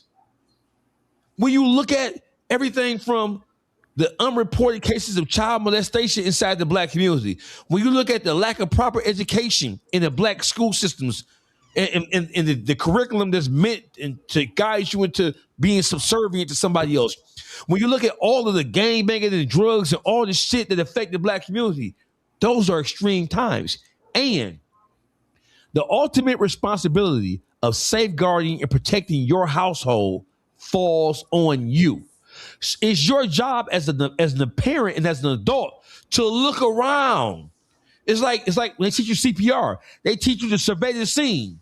You looking around because they say, don't lose your life trying to save somebody else because you haven't examined the conditions surrounding an accident. I can try to save you, but if I see it, that car finna blow up, you a blew up ass nigga by your motherfucking self. That's a fact. So listen, when it comes to kids, one of the problems is that parents are farming the responsibilities out to teach, train, guide, and to persuade their children to other people. This is how we know that's the truth. During the pandemic, when the world shut down and you had to homeschool your kids, black parents was complaining more than anybody. Because your little bitch ass is terrible. You know what the teachers go through trying to teach your little bitch ass kid, right? So listen, I agree with you. I'm the kind of parent what's up with him? Oh, he got that going over there? I'm not even finna articulate all that shit to my kids. He just can't come over. But look though, you on some bullshit. Unless you just said it. If I know that in your household, your kids don't got to clean up, they don't got to wash their ass, they can cuss and fuss and talk back to you, my kid not coming over there. You know why? Because kids are attracted to that kind of shit. Yes. If you notice, I said they came to my house. I didn't say my kids went to their house. Watch this. Children have underdeveloped minds. So they're going to be attracted to chaos. They're going to be attracted to all manners of, well, he did it. Yeah, but I'll beat your ass, though. Right. Can I explain my position a little bit, though? Go ahead. Come on with it. So when he say I'm talking the most extreme situations, right? I know y'all don't know me, and I don't put a lot of my personal business on social media. You don't have to. And you don't have to prefix what you're about to say. Just say it. Yeah. I'm going to do it, though. At the age of 5, by the time I turned 5, I was in 4 different foster homes, right? So by the time I turned 5, I had moved with my aunt, who was in her 40s, on her way to her 50s. So she had a daughter, and her daughter had kids, right? So by the time I was 8, my mom, who I was living with in her 40s, she moved her daughter and her grandkids into our house. One of her granddaughters was 14. I was 8 years old. My first sexual experience, my first sexual encounter, I was 8 years old, was with my 14-year-old cousin. Up up until the time I turned 10 years old. So when we talking about the most extreme situations, Shame on you, nigga. and I couldn't tell you the amount of times I had to put my face between her legs, the amount of times I had to fuck her, the amount of times she would physically assault me, beat the fuck out of me if I said no. So when I'm talking about the most extreme situations, I'm talking about this shit from experience. I'm not talking, this is not hypothetical. I didn't make this shit up in my mind. Went through this shit. I watched my sisters go through this shit because when my mama moved her daughter and her grandkids in, she moved in her granddaughters and her grandsons. I watched her grandson do the same shit to my sisters that her granddaughter did to me. So this might sound hypothetical, but this is shit I lived through. That's reality, So- bro. And that's a fact. Most people who have I had been to sit through next to them from Thanksgiving. Every Thanksgiving, I had to sit next to this bitch until I turned about 14, where I was old enough to punch this bitch in the mouth myself and say, "Bitch, is you stupid? I don't have for the better half of 2 years." Right? For the better half of 2 years, from the time I turned from 8 till about 10 years old. And my Okay. sister dealt with the same thing from her grandsons. So All right. this shit is not. You are a victim of a lack of Yeah. supervision, brother. Exactly. Almost all of us is to some degree. We are. And guess a victim what? in It's some more form or another common to than people think. So Because most parents who have the extremism, they've gone through something. Because Right, that's why my kids wasn't allowed to spend the night at nobody's house, I and wasn't nobody allowed to was spend the allowed night to at spend the nobody's night at house. mine. So watch Hell this. no. We Yeah. go. I'm gonna play this. We're gonna talk about this. And One of the most prolific organized retail thieves in Western Washington is facing new charges. Janice Downs, a.k.a. Janice Smith, a.k.a. Punchy, is back in jail after just getting released from prison in January. Bellevue police say one of the best clues came from a TikTok video made to Young Miami's viral song Spend Dat about boosting and scamming. One of the So listen, talk about young children being impressionable, right? Listen, these are grown women who have been in prison, mother and daughter, right? Listen, if the sick of this shit, bro. Man, go. I ain't gonna go. Y'all talk. Go. Hey, Her listen, name was listen. Punchy. Hey, listen, How that that bitch song, take that her song, hands like Listen. this, tie her between two beams, and beat her ass hey, listen, with a fuck all belt that. and a That pole. song, She that's did just her one. ass whooped. That's just one of the manifestations of what that song did. You got some little girl that's doing worse than that from the influence of that song. That's just one of the manifestations. Meaning it's surface. Man, it's she need her exposed. ass whooped. She Hey, too listen, bro. old. Hey, listen. That song then did more than that. That's just what's been revealed. That song then did worse than that to other people, bro. Rule report. Oh man, listen, Punchy off the hook. Where was that at? In Washington. In Washington? Washington State. Washington? Washington State, yeah. It doesn't matter where it's at. That shit going on all Whoop over. her ass. Whoop. They Well, need to- okay, they remember need to bring earlier- back public lashes Seattle. and whoop her ass. Remember earlier, I think I don't know if it was Caviar, somebody was saying like, like how the dope boy music influenced the dope boys. People been scamming, people been stealing purses and No, but niggas was boosting. already selling dope though when the dope music came out. Bitch, They if was you take already your old scamming. ass to a No, mall, already she might scamming. already been scamming. They was already scamming She might before already that. been why would you scamming. record it? Them Why bitches would did you bits for that record shit, it? bro. I Them mean, bitches it's did Why would bits one for you that shit. Hey, She need Gucci, her hey, ass whooped, man. She hey, need a belt Pooh put to Shiesty her and them ass. recorded the whole Gucci Mane thing. It's the era, man. It's the era We that we can't. living No. in. We can't compare a 26-year-old Pooh Shiesty to a 50-year-old grown ass woman who Okay, just well, got but out his Yes, of you dad prison. can. was there. Because he got Yeah, his yeah, food you're from right, this you're little right. old motherfucker. Yes, he I can. apologize. I refute that statement. Yes, you can. Yes, you can. Let me take that back. Yes, you Yes, you can. can. Goddamn. Yes, you I ain't saying can. it was smart though. I'm just saying I feel where you're coming from. It was stupid. She need her ass Hey, whooped. watch She this, needs right? somebody to whoop her ass. I was thinking about her. It's funny that you put that video up, Blueface. I was thinking about that one, and I was also thinking about. Oh, he called you Blueface. I just Dog, heard. he called you Dawgface. My He bad, called Dawgface. you That's my guy too. No, Dawgface, right? I'm mad. Hey, bro. Hey, I deserve to be crucified for that one. Hey, you hear me? Because I know better, right? But watch this though, right? My point is this, Dawgface. It's the mentality, bro. It's a mentality. Like we all know that a mentality don't really have much to do with age so much, right? It's a mentality. Like that Pooh Shiesty, it's a Pooh Shiesty mentality. That shit that that mom and the daughter just did, that's the same mentality, right? So the thing is, as far as I'm concerned, that mentality has to be dissected. Like everybody got to make their rounds. Everybody got to go check with their sons, check with their nephews, check with their brothers, and make sure that they ain't suffering from the Pooh Shiesty mentality. Yeah. It's an old mentality, but it's just now coming to a head. You know what I mean? Like I got a brother for real. That nigga, the original Pooh Shiesty. He a dope fiend and everything. He the original Pooh Shiesty. He the original fool. You know what I mean? He the original idiot in my family. You know what I mean? But that's an old mentality, man. That's an old mentality. And I'm gonna tell you what it do. Every time that it surfaces like this, it stimulates that mentality. So that song got them boosters feeling like, oh, I'm finna go boost better. I'm finna go boost better. And guess what you're doing? You telling on yourself better because that's what that mentality do. It has a self-destructing aspect to it. Great point. It's crazy, man. Hey, my bad, Blueface. Get on that camera, bro. Quit playing. Dawgface. No, I'm muted. No, we can hear you. Dawgface, you gotta come on the camera and say, yeah. Dawgface, baby, yeah. Yeah, he had to come back. He was frozen a little bit. So listen, right? So watch this. So that's I'm gonna play this and then we're gonna talk about this. What happened? No, he mad at me. They saying Blueface, Dawgface, same thing. You drop this dumb. Let them know you dropping me. I drop you. No, say it. Who should I say drop in 1017? Shout out to real nigga ain't never did. Listen to how Gucci voice changed. So we just did that. Who should I drop in 1017? You said you want to be dropped. You dropped. Scrub in. It's done. You done. Shit, oh, shit. You dropped this done. It's a done deal. It's a done deal. Let them know you dropping me. I drop you. No, say Clown. Let them know you dropped.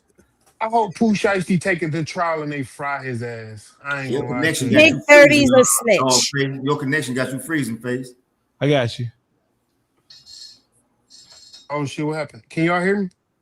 We can hear you. There you go, dog.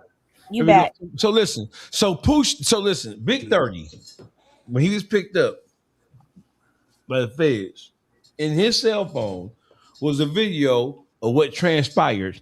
Now, before this, there were some still pictures from somewhere. We now know those still pictures came from the video. Right? So, yeah, two of you on here. One of you got to go. For me? Oh, shit. Yeah, okay. I couldn't hear, so I left and came back. I got you. So, listen. I can't hear again. What the fuck going on? Just go out and come back in. Yep, you be doing that. All right, so listen. We wait for him to come back in, but so listen. As a content creator, Ruler Report, I'm going to let you take over. We have talked before. There's never a shortage of dumbass shit that niggas do.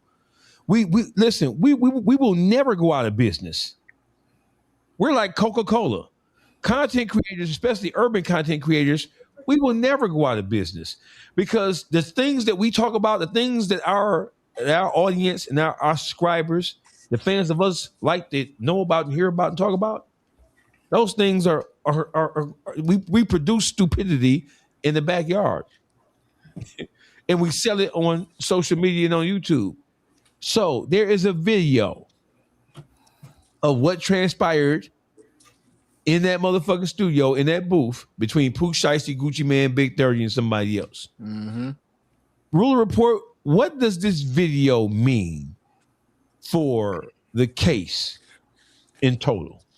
So, when you first look at the video, I mean, to me, when I first look at it, it's kind of like open and shut to me as far as what they're accusing him of. But after watching a few lawyers talk about this, which a defense lawyer is always going to say, hey, this isn't an open shut case. That ain't the smoking gun. But ultimately, you don't actually hear anybody saying like you can't leave. You don't hear anybody forcing, unless it's more of the video that we didn't see. you know, if that's all the video that they got, which I doubt it, that little clip that we seen, it doesn't show too much incriminating besides when Big 30 pans to the man who was standing there with the Draco. You know what I mean? But at the same time, like I said, I doubt if that's the only part of the video they got, because they were trying to use the video as proof that Gucci Mane had signed not only the contract releasing him, but as well as he verbally said, you left, you dropped from 1017 Records. So with that being said, I think that they got more video showing them forcing him signing the damn documents. That's just the most educated guess I can give, because the idiots recorded that. They had to record everything. So let me say this, right? Man. So when the question is asked, what does that video, how does it affect the case? It is damning. It couldn't have been, if I was a defense attorney, right? There is no worse news that, and they've had this video since they picked up Big 30. The feds had this video. Yeah. Right? They released it. They had to have released it to the general public unless somebody else who he sent it to released it to some type of blog, right? If I'm a lawyer for either one of those people who have been tried with this situation, I'm saying I'm looking for a cop.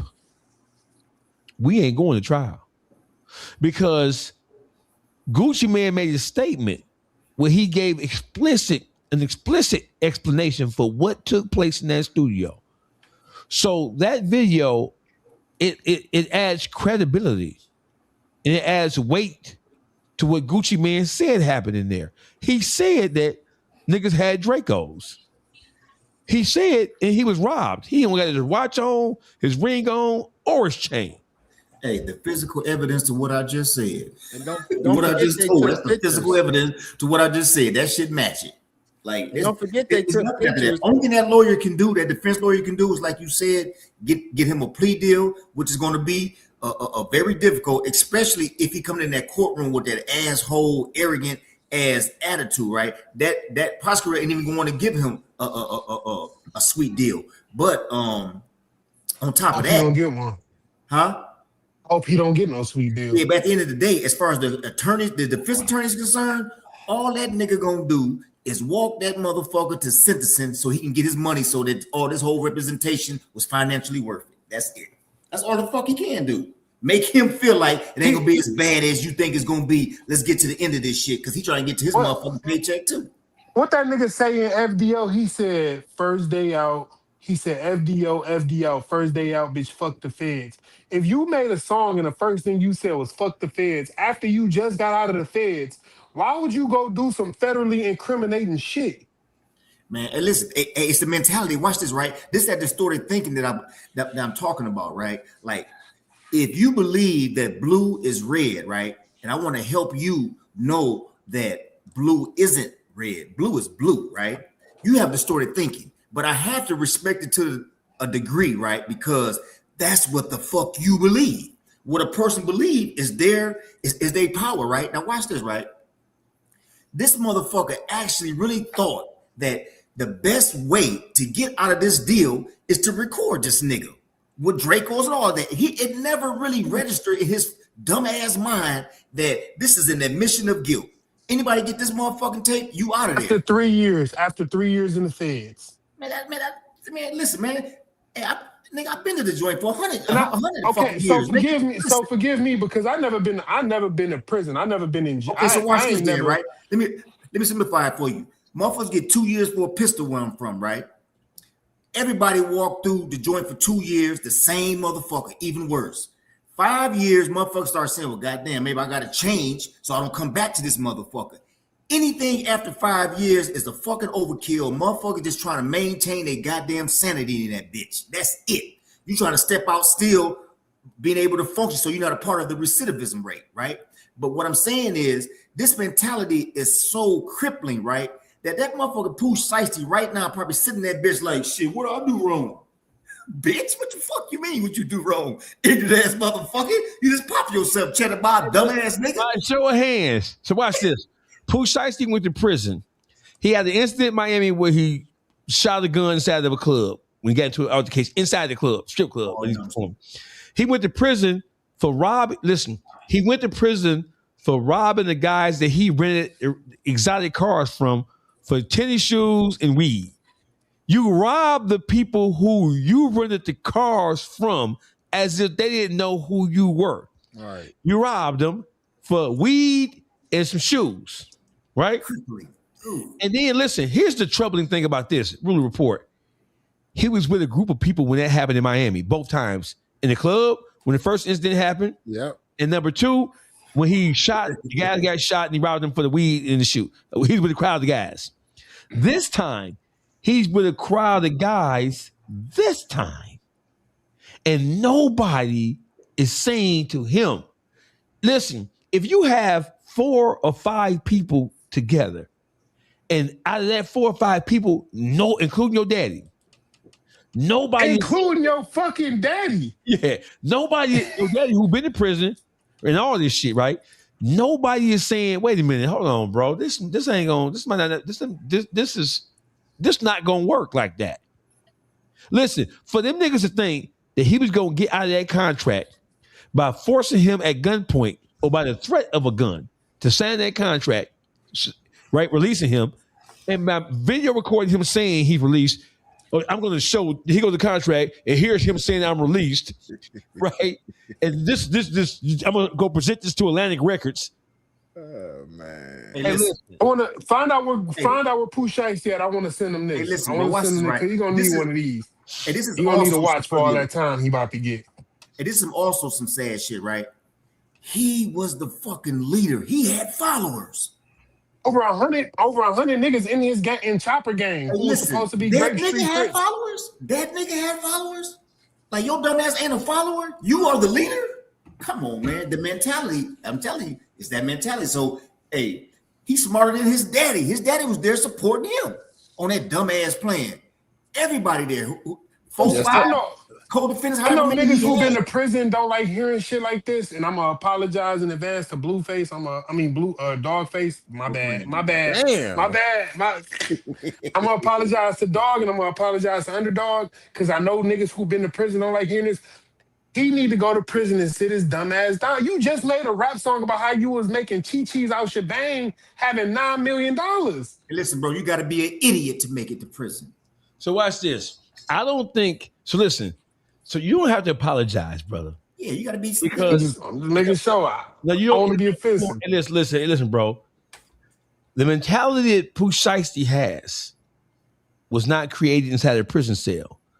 The mentality that Pooh Shiesty and his merry band of idiots have, that mentality was formed in their households. You got to say that on the Vlad interview. So the world hear you say that shit. I will. You got to say that so the world hear you say that shit. That is, and listen, I'm going to prove to you this is not a prison mentality. You ain't got one nigga who been to prison who thought that shit was a good idea. Not one. The only people who trying to justify that shit is a nigga who don't know shit about law or don't know shit about suffering in the cell some motherfucking weird. You ain't going to find out one nigga who think that shit is anything other than the stupidest shit in the world.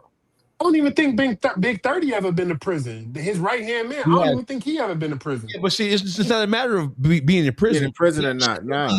The shit they did, it don't have nothing to do with whether a nigga been in prison or not. The shit they did has everything to do with, like he said, distorted thinking. Listen, I'm gonna tell you where it came from. I'm gonna tell y'all why he did that. Let me tell you why. Here's breaking news. The reason why Pooh Shiesty did that is because that's the same thing Big 30 did while he was locked up. That's how Big 30 got that contract with Moneybagg Yo. Big 30 muscled his way out of the contract with Moneybagg Yo. I read something like that. He muscled his way out of it. That's where the idea came from. Bird brain. Let me ask a question. Moneybagg Yo didn't do what Gucci did. But let me ask you a question real quick, Dawgface. Okay. Because there's some, even though it's the industry shit, we talking about some alleged street niggas, right? Yes. If they was gonna do it, yeah. What was the purpose of recording the shit though? to put it on Instagram. What you mean? because I feel like like Gucci could have said you robbed me. You know what I mean? And well, damn, I forgot they put the jury on And social Ruler media Report, too. they put the jury up after they did it. They put Every the last nigga posted their jury. Let's take away But all of y'all are missing the biggest thing that was done there. You don't record it and put it on Instagram so we can hold a nigga. And then I forgot one of the dudes was an off duty. I mean, he was an ex cop. It was just a dumbass idea from the beginning. Well, there was also 2 people there with electronic monitors on. Hello. Hey, listen. How do we forget that? So listen, including I didn't even know Shiesty. that. I didn't even know that. Yes, they had mine. There's 2 of them. Yeah, 2 of them. And listen, I think it was a brilliant idea on their part. I haven't seen a more well orchestrated robbery and kidnapping than that since the days of Billy the Kid. And why that shit was brilliant on their part. Hey, listen, their plan was to go viral. And they did in the worst fucking way. That was their plan. What car company sent this nigga? Just had one of the car companies had just sent this nigga a foreign vehicle. Which I forgot which car company it was. They had because he made the first day out. He had somebody sent him a foreign vehicle. This all ties back to the Young Miami shit. This is what needs to happen so niggas know that just because somebody raps some shit don't make it real life. Gucci Man been the illest, dillest, killingest boogeyman nigga in hip hop since Suge Knight. Gucci been the killingest nigga, and that nigga sat down and made a statement on your dumb ass. Hey, you know what, bro? Watch this, right? This what Pooh Shiesty trick motherfuckers at, right? This show you how bird brain the fucking world is too, though, right? He put some words together. He make a nice ass song. Like, damn, that motherfucker lyrical. They automatically thought just because that nigga could put some words together, he can think. And nigga had no critical thinking. That's a fact. Hey, he made some nice songs. That motherfucker like, oh, he can rap, he can float. No, yeah, he can. You're right. But that doesn't mean a motherfucker can think, especially a critical thinker. Well, Gucci did more than made a statement. He did more than made a statement. He made a song. Remember? The mother 2 right after fucking Crash Out Dummies. Gucci did what he should have did, bro. I ain't gonna. And this my opinion. Again, I'm gonna apologize to the street niggas who been in prison. Gucci did what he should have did. Hey, hold on. Time out. Time out. On this show, you don't apologize for shit you say. You just say it. Gucci did exactly what he should have did.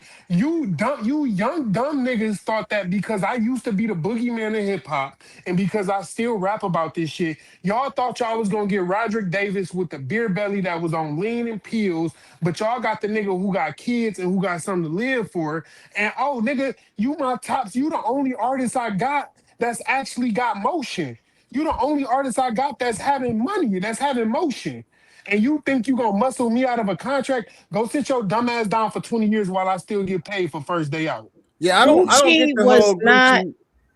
Go I don't ahead. get the whole Gucci Toad thing either, though. Like, if they was doing the robbery together and Gucci made a statement, or if they were, making a drug deal and we doing business. This ain't the streets. We actually doing business in the music industry. Thank you. Why am I mad? Why is anybody mad that Gucci made a statement? I don't get it. Like, that's because if I would have robbed Leo Cohen or anybody like that, they would have did the same damn thing. So because I'm Gucci Man, I can't. You didn't rob Gucci Man the street nigga. You robbed Gucci Man the music executive. Yeah. You robbed Gucci Man the father. Gucci Man the husband. Gucci Man that just dropped a fucking book about mental health, nigga. You robbed that Gucci Man. You didn't rob the crash out Gucci Man that didn't give a fuck. You robbed the nigga who got something to live for, who saw all the fucked up shit in his life and then came to terms with, okay, this is who I am now. I'm a father. I'm a husband. I got shit going. Listen, I don't feel sorry for Dirk. I don't feel sorry for, and I know Dawgface, I know Dirk is your man. I don't feel sorry for none of these niggas who get the chance to make multi M's and then fuck it off trying to still prove to the streets that they still streets. Bitch, you living in fucking Beverly Hills, you sleeping in multi-million-dollar houses, driving $100,000 cars, nigga, and you gonna fuck that off instead of going the legal route? Can I sit your dumb ass down. Can I respond to that? Yeah. I don't feel sorry for anybody. I don't feel sorry for any adult who takes what the universe has given them after they have climbed out of poverty and violence and hopelessness, after when they have the opportunity to look back at and reflect on where they came from. They have the advantage of knowing and seeing and understanding what their success means to people who come from where they come from. I don't feel sorry for anybody. I'm not saying Lil Durk is guilty of anything. I'm not saying that either. Right. Well, I'm just saying. So because when you have a lot of people, I'm gonna tell you something, brother. I have been in organizations where you have people around you who do shit, and people will think that you know about it because there might be a general understanding that we don't mind if something happens, but it didn't mean that I knew about the plan. It didn't mean I helped orchestrate it. Right? I was in the Nation of Islam in prison, right? And there have been times where I did shit, and I have been at the top of the leadership spectrum, and I have operated inside of the brotherhood just as right? I have done shit that the people who were in charge didn't know a goddamn thing about, but you couldn't convince nobody that they didn't send me on a mission or I didn't know about it. There have been times where I ran the whole study group. There are times where people underneath me have done shit and I didn't have a clue. But the administration in the prison did not believe, based on what transpired leading up to that I was unaware of what took place. There are situations, and to your point, I get your point though, but I don't feel sorry for anybody who the universe hands a gift and they jack it off, being concerned with what somebody else think or how somebody else feel. You're supposed to do what you're supposed to do for yourself. And you have loss of life. You have other people going to penitentiary. I pray that Lil Durk gets off of this shit because I know him and I'm familiar with him. I hope you do too. But the truth of the matter is, I hope you ain't do no dumbass shit like that. I hope you didn't let the pressure of motherfuckers saying slab for Vaughn get you to the point to where you are gonna have to spend the rest of your life in prison over some shit like that. You step back in the mud for that. I hope. But if he did, you had all this great shit going for you. And that goes back to what I said earlier, everybody ain't gonna make it. King Von was a nigga who wasn't gonna make it. No, rest in peace. I don't want to see no black man die at the hands of ignorant violence. But if you made it out and you showed another nigga from where you came from a way to make it out after he got away with all the shit he got away from, and he risked all that and died, and you felt like the best thing for you to do was to avenge an ignorant nigga, no, and this is no disrespect. You felt like the best thing for you to do was to avenge this nigga, then you get what you asked for. Street niggas, from my pops was a street nigga. My pops did more years in prison than I've been alive. And my pops is my best friend. Every day in prison, my pops he did that shit. My pops the last of a dying breed. He did that shit with his chin up. If you did that shit knowing that the possibility was for you to go to prison, hold your fucking chin up, nigga. Hold your head up. That's it. You know what you were signing up for. If you got multi-million dollars, you living in the police investigating these shits and you gonna still step back in the mud for this shit, then you should get what come with it, if that's what come with it. Take your lick. Keisha Paul sent who money is this? Who Keisha Paul sent this money to? That's a little Chick-fil-A going on. Hey, Henny, you can't get no Chick-fil-A with $5. This ain't you? Rule report. You getting money like this, man? Is this your crazy? Hey, rumor report. Look out for the guys, man. It's five. Let us all get $1, bro. There's 5 of us in here. That ain't me. That's probably one of yours. Let us all get $1, man. Right. Get somebody subscription. Wait a minute, that's me. That's me. Oh, dog, let us get $1, man. Let us I don't hold know you something, like that. dog. I don't know you. That's crazy. Hey, I want to say this about the like, because I know we talking about Pooh Shiesty, but I can't necessarily have the same conversation about the Lil Durk situation as I can about the Pooh Shiesty situation. It's a different one. And I'm gonna just say hypothetically, I hope Durk beat the case if he didn't do it. Anybody that's innocent, I don't want to see no innocent people locked up. But from studying the Chicago drill scene and knowing all of the things that didn't happen surrounding Durk, I mean, they didn't kill everybody around this boy.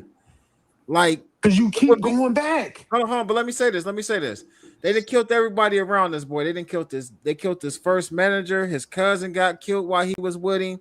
They didn't kill his brother. He done lost so many friends. They didn't kill King Von. I mean, Durk then lost everybody around him. So if in fact he felt the need to do anything, I can just I would try to put myself in like the mental state of that boy. Like, he traumatized based off of what he been through in Chicago. So his situation is a lot different than this BS that Pooh Shiesty just pulled down in Texas. That was just a dummy move. You know what I mean? Like, if I'm Durk and if I did do these things, and if I did want revenge for my brother and my homeboys and stuff like that, I'm gonna fight it, but I'm gonna do every day knowing that this is what I wanted to do. What Young Thug say? Young Thug said, chin up, fuck, nigga. And if we gotta do 100 years in this bitch, we gonna fight every day trying to get out. When you a street nigga, you get what you signed up for. Yeah. You know what I'm saying? Just so we're on the same page. Easier said. Just so we're on the same page. Just so easily. But I need to put this out there. If somebody kills me, I want. Got you, dog. Yeah, it's just I got to say this. If somebody kills me, I want my friends and my family to kill the person who killed me. I do. Too. I do. Go get him. Yes, especially a brother. I want y'all to wipe this nigga off the face of the earth. I don't want this nigga to walk around laughing at me, pissing on my grave. I want his family to suffer like my family suffered. But do you want? Let's say I'm your right hand man's, right? Me and you, we come from the mud together. Kill me. I want you to. But do you want? But in the event that you want me to kill the niggas who killed you, do you want my kids to suffer the possibility that they might not have a dad? Listen, though, just because you, Dawgface, we gonna murk that. They gonna be casualties. Wait. That don't mean Dawgface, my kids are casualties of war. Y'all keep saying it though. Like just cause yeah, motherfucker killed Dawgface. Yeah, he got to go. But that don't mean that I gotta go lay down because of it. Like, shit can be laid down right. Like, no, I ain't finna pop him 2 weeks after you pop Dawgface, but he gonna go. Like if I go get locked up because he killed Dawgface, I lost too. Because prison is like death, for real. So, but you best believe if Dawgface gone, he gone. And I'm gonna be around to know that he gone. That's what Dawgface will want. You right, underdog, like to try to get away with. I get it, right? So I want. Let me put this out there. Let me say this statement. I believe that Durk is innocent. Before I say this, right? But if what they saying Durk tried to do to get away with it is true, before technology became what it is right now, he would have got away with it. You can't beat technology these days with all these flock cameras and everything is like, you know, there's a trail, fuck a paper trail. There's a digital trail of every single thing. So getting away with more than one way to skin back in the day and getting away with it now is two different things. But at the end of the day, like I said, I think he innocent. But listen though, all right. But listen though, right? My spiritual practices, I practice Ifa, right? Which some people will call it witchcraft or voodoo, right? I want you to put a spell on a nigga. I want you to put hoodoo. And he gonna die. And he gonna die. And poke the nigga in his back. Okay, go get it back. And I'm gonna do that for you, but I'm gonna do that for you, right? Right. But I don't gotta go to prison when I do that. No. Hey, listen. I'm not saying broad daylight, go jump out of the car, right? And no. I'm saying that if somebody takes me out, I want the people who love me, I want them to not get a good where's our bottle? until they have exacted revenge on my behalf. Because that's what I would do for them. Really? Oh, no, we ain't talking about crash out and get locked up. Hell no. Listen, I know how to make a nigga heart come out of his nose. I need you to do that. Do I know how to make. I know how to make a nigga bleed out of his mouth for 7 days. I'm getting their ass together. I got you. Ooh.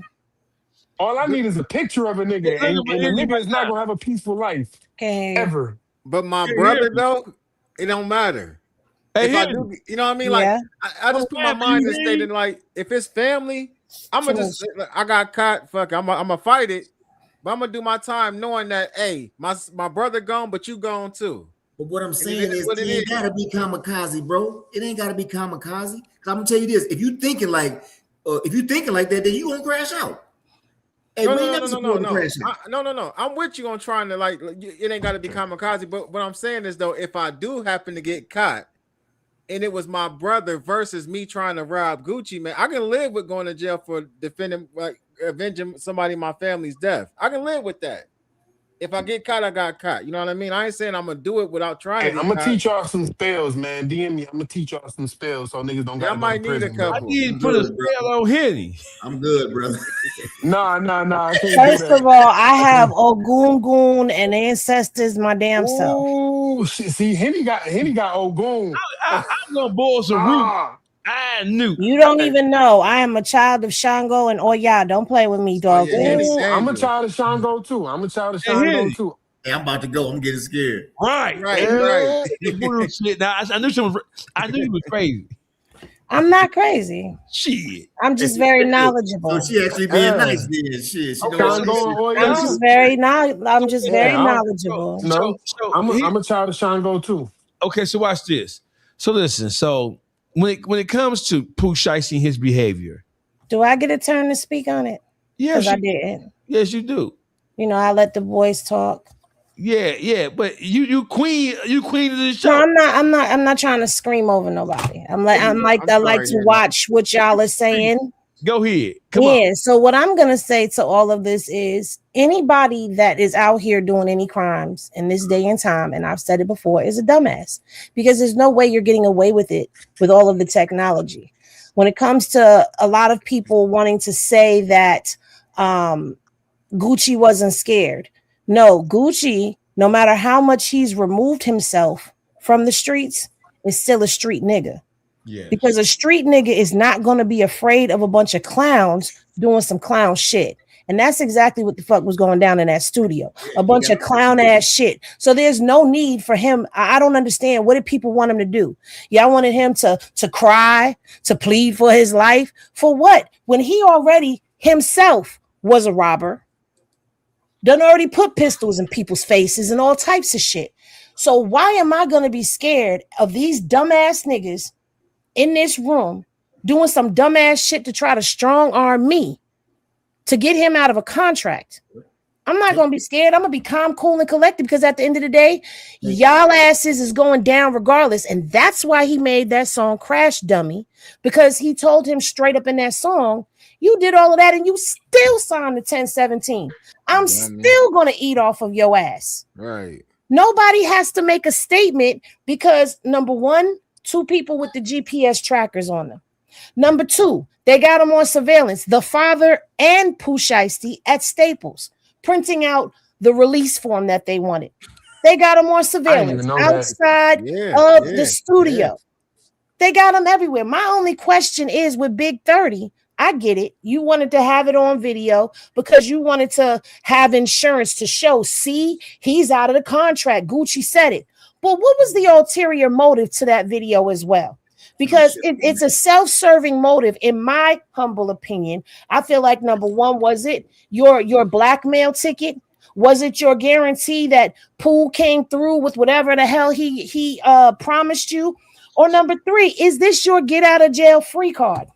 Which one was it? Because there's an ulterior motive to recording that. Because I'm sorry, that was the dumbest shit ever, especially when they said there was no cameras in the studio where they were.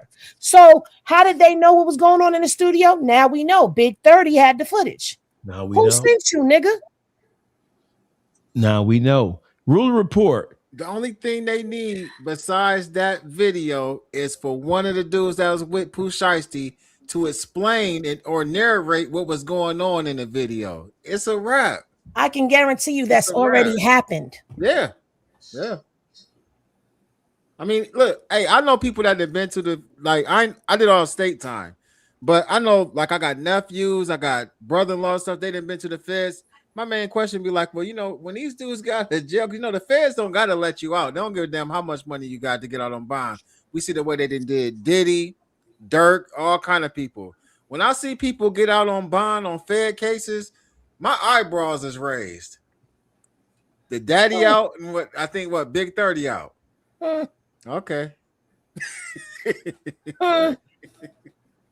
And it's being, it was alleged that the daddy done told. We don't know if it's true or not. That's why it's alleged, but that the daddy got a history of telling. Don't know if that's true, but that's what I heard in these streets. Hey, that's what the streets are saying, Henny.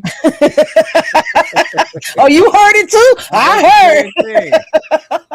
Yeah, they said it's some work I just out feel there. like if y'all knew what y'all was signing up for and y'all knew it was a possibility that y'all could get fried, y'all niggas should go in there, do y'all time, and be like, yeah, nigga, we did that shit. And that's it. Go make some more cheese out of shebang, nigga, with the 9 M's to your name. The only thing about it though, bro, Pooh Shiesty, with all of his charges, he facing like life. Why don't you got a fall, nigga? If you that nigga, why did you have to go there yourself to make a video until you got all these niggas that should be willing to, you got 100 niggas in your gang, in Chopper Gang, that's all Grape Street Crips. None of these niggas was willing to do no time on your behalf. Pinky in the brain. This is what I wanted, though. You the money, nigga. You shouldn't be doing you shouldn't be doing shit. Especially after you got an ankle monitor on, you on Ink Bank, you just got out the feds, you just made a song dissing the feds. Right. You shouldn't be doing no federal shit. But he thought he was safe because he was sleeping with one of the Volunteers of America who's connected to the feds, who was giving him free passes, travel passes. So, wait a minute. She know everything. Because I read the court docs. I gotta follow Henny on social media. I read the court docs, so I know what's going on. This is what I want to know, though, Henny. Was the contract that bad that you had to go to that extreme to try to get out of it? No, but allegedly, according to the streets, he was trying to get out of 1017 to go over there with Yo Gotti. And then Which I find highly suspect because he just dropped the song. Glorilla just dropped the song, even though she's not with him. She just dropped the song with him. So he was moving around. So I don't know if it would have been Yo Gotti or where he was going, but it's obvious he wanted out of that contract to go someplace else. And he shouted out Yo Gotti in the song on his first day out. He didn't even say shit about Gucci in his song. Nope. So he shouted Yo Gotti out, and then I don't know. But that's because of the shit that went down with his cousin. His cousin, the one that passed away, and they felt like Gucci. Yeah. So there's already some bitterness between the two of them. So at the end of the day, it was a dummy move all the way around the board. Anybody that's out here thinking that this was unjustified, I'm questioning your mentality and your street smarts and your criminology as well, because ain't no way you co-signing what the hell went down. And I heard the lawyer about, you don't have they don't have the gun in Pooh Shiesty's hands. You don't know what else is on that video. And the fact that they was blocking him from leaving, the feds are saying that's kidnapping. And if it's not kidnapping, it's at least false imprisonment because it's right there on camera. Like, there's no getting out of this. The flash drive that they just showed a picture of, like, we have this. They ain't even told us what's on the flash drive yet. Man, them police can put so many charges just off that video alone. Like, they gonna make up all the charges they can off that video. Just think we should come back into the era of where street niggas used to take accountability for the shit they did. I feel like we should get back into that era where if you a street nigga and you do some street nigga shit and you get caught and incarcerated, you should hold your chin up while you take that time. You know what you signing up for. As a street nigga, you know what you signing up for. No, I believe That's in why that. I'm a tax-paying, law-abiding citizen. I don't do street shit.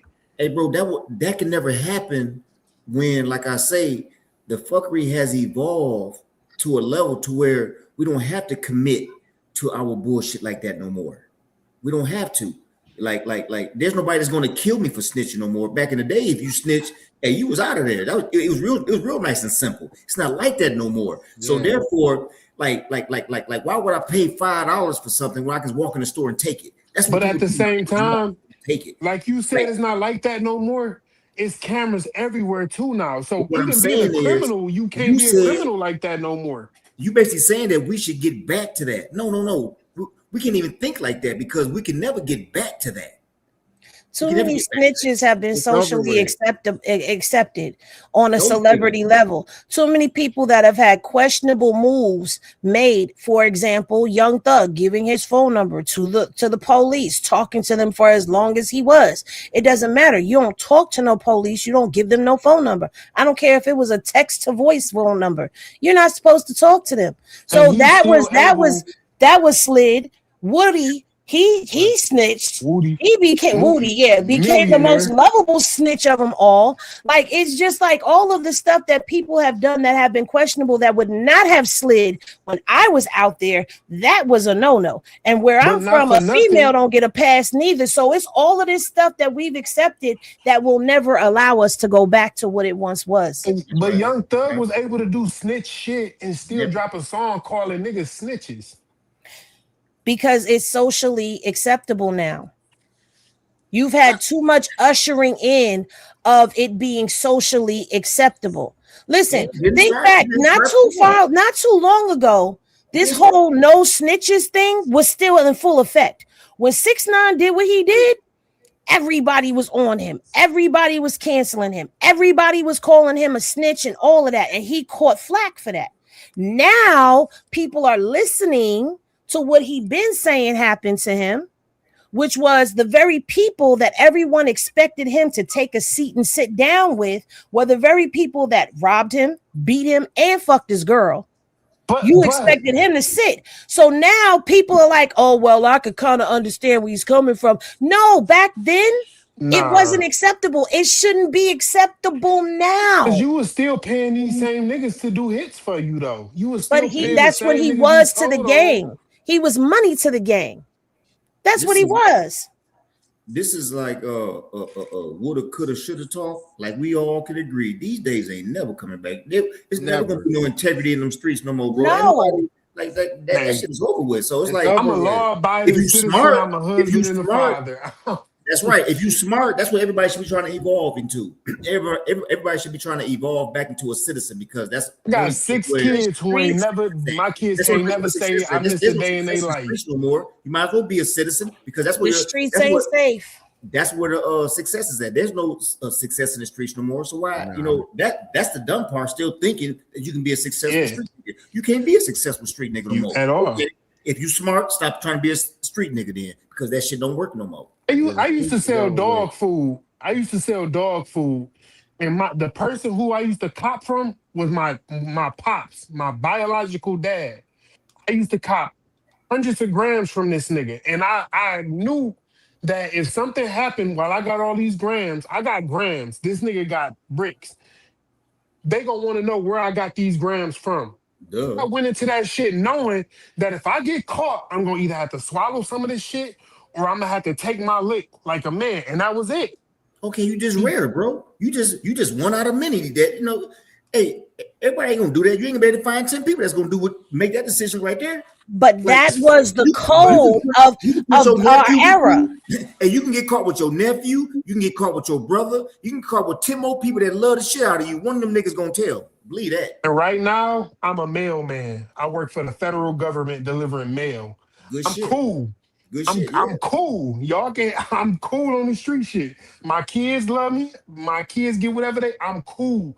But if I decide last year, right, my sister was getting beat up by her boyfriend. I went to my sister's boyfriend's house and I committed some heinous acts on behalf of my sister getting assaulted by her boyfriend. And I knew that if he called the police on me, I was gonna go down. My sister went back to that nigga 2 days later. After my sister went back to that nigga, I said, "Oh yeah, what am I doing?" Hey, that's an old play though. That's old, everything I had, everything I loved, off the strength of my sister's dignity, and she went back to that nigga. She been with this nigga for 5 years, and the nigga, she got back with that nigga 3 days later. He did the same thing 4 times after that. Hey, bro, I never went back another day after that. Hey, bro, everybody know when you go rescue them kind of situations, you go into the joint and she gonna marry that nigga right after you get to the joint. Everybody know this. And he did it 4 times. He did it 4 times after that. Yeah. I ain't went back another fucking time. Hold on, y'all. I ain't went back another time after that. Okay, so listen, let's try something else right now. I said something on Instagram earlier. I want to know what y'all think about this. Tell me what y'all think. The internet suck right now. It's probably some crazy shit. When it comes to matters of social injustice, when it comes to matters of how the criminal justice system is still lopsided, Can y'all somebody hear? still has their finger on the scales of justice, tilting it in against black people. Do you know who we're not I can't hearing hear, from? but I know exactly what Do he's you know talking who's about, not at the forefront of these conversations that we're having about the legal system and how unfair and how unjust it is, about just all matters of social upheavals? Do you know who we're not hearing from? Right? You know who's not talking about the Rick Childs? Who's not talking about the Jeff Metcalf? You know who's not at the forefront of any conversations about what it means to be black in this country and how we are affected by the systems that are in place? Before I say who we're not hearing from, let me tell you who we are hearing from. We're hearing from the podcasters, the bloggers, the YouTubers, right? Right? These conversations about Karmelo Anthony and about Jeff Metcalf and about Rick Child and Cyrus Belton, those conversations are being held. They're in regular rotation on the podcast. I don't give a fuck, from Joe Buttons to academics, Say Nashes to the Dawgfaces to the Who's Who, all the interview platforms.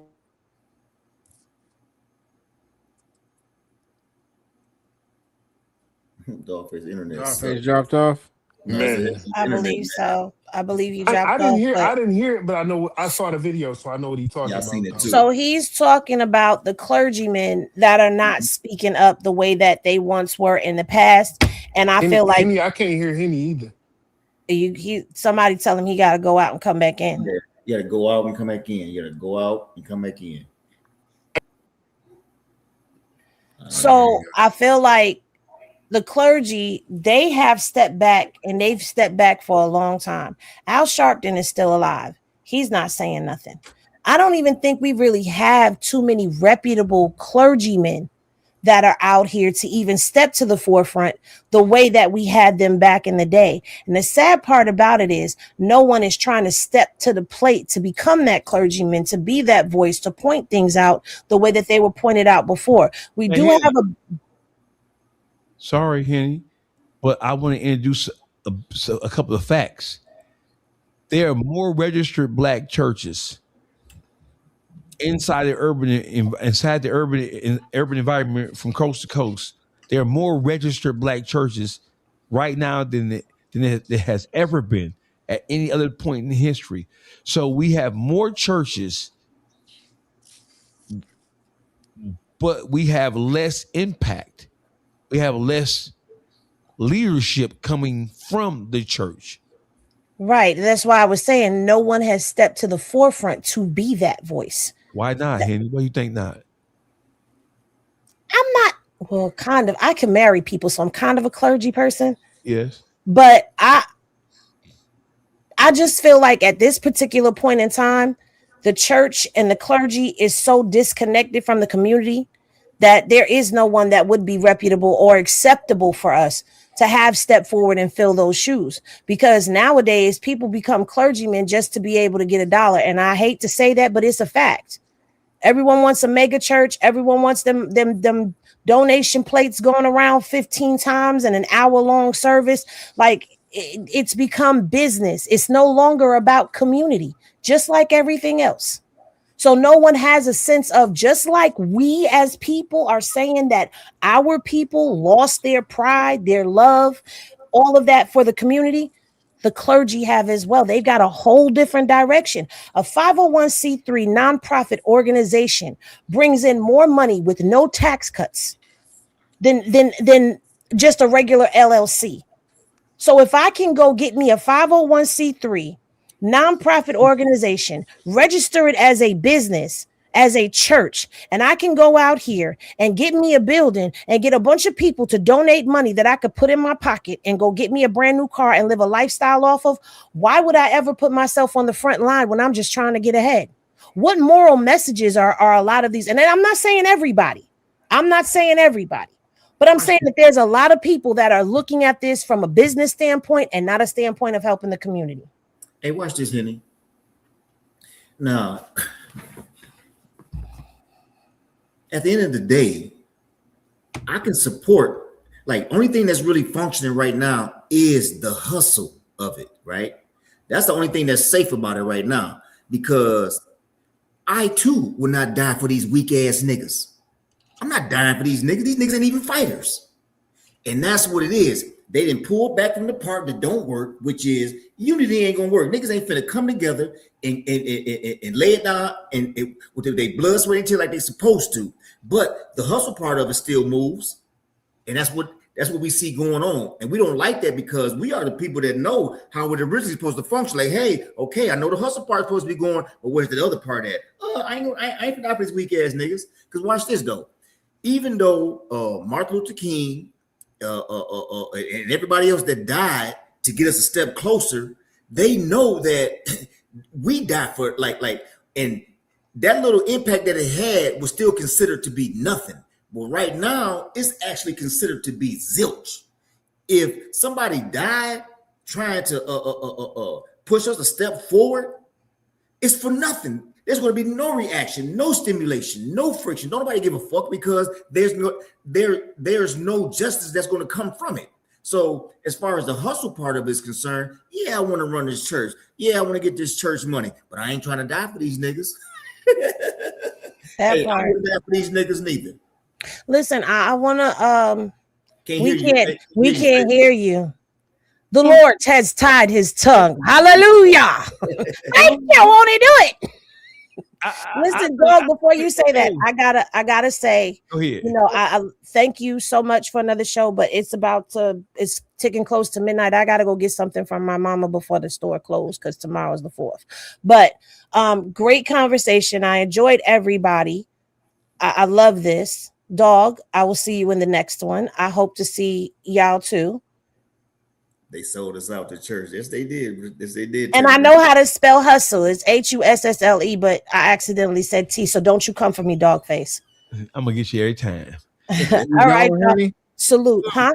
You going, Henny? Yeah, I gotta go get this before I get in trouble. All right, I'm getting no trouble now. It's the holiday weekend. All right, peace, y'all. Enjoy. So rule report. Why don't we see, like, in traditionally, we have seen the black churches step to the forefront in matters of injustice. What's going on with the black church, and why aren't we're hearing more from podcasters and entertainers and athletes about social injustice than we are hearing from the black church, the church leadership? What's going on? So our leadership has shifted. People stopped looking at the churches for many different reasons and began looking at our entertainers and athletes and things like that as the leaders or the people to look up to in the community. I think the church got to take the blame for a lot of it, though. We didn't have some. I don't want to be real disrespectful to religion, because I think that makes the conversation kind of messed up for people who still in that.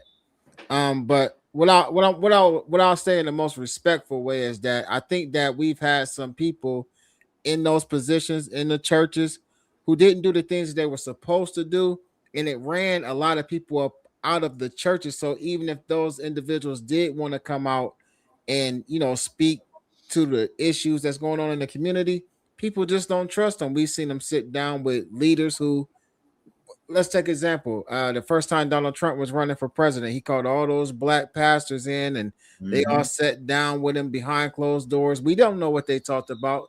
People didn't trust those individuals. So the trust as well as the respect for the religious leaders is gone, especially when we're talking about the Christian churches. I know some people who actually have family members that run churches right here in my city.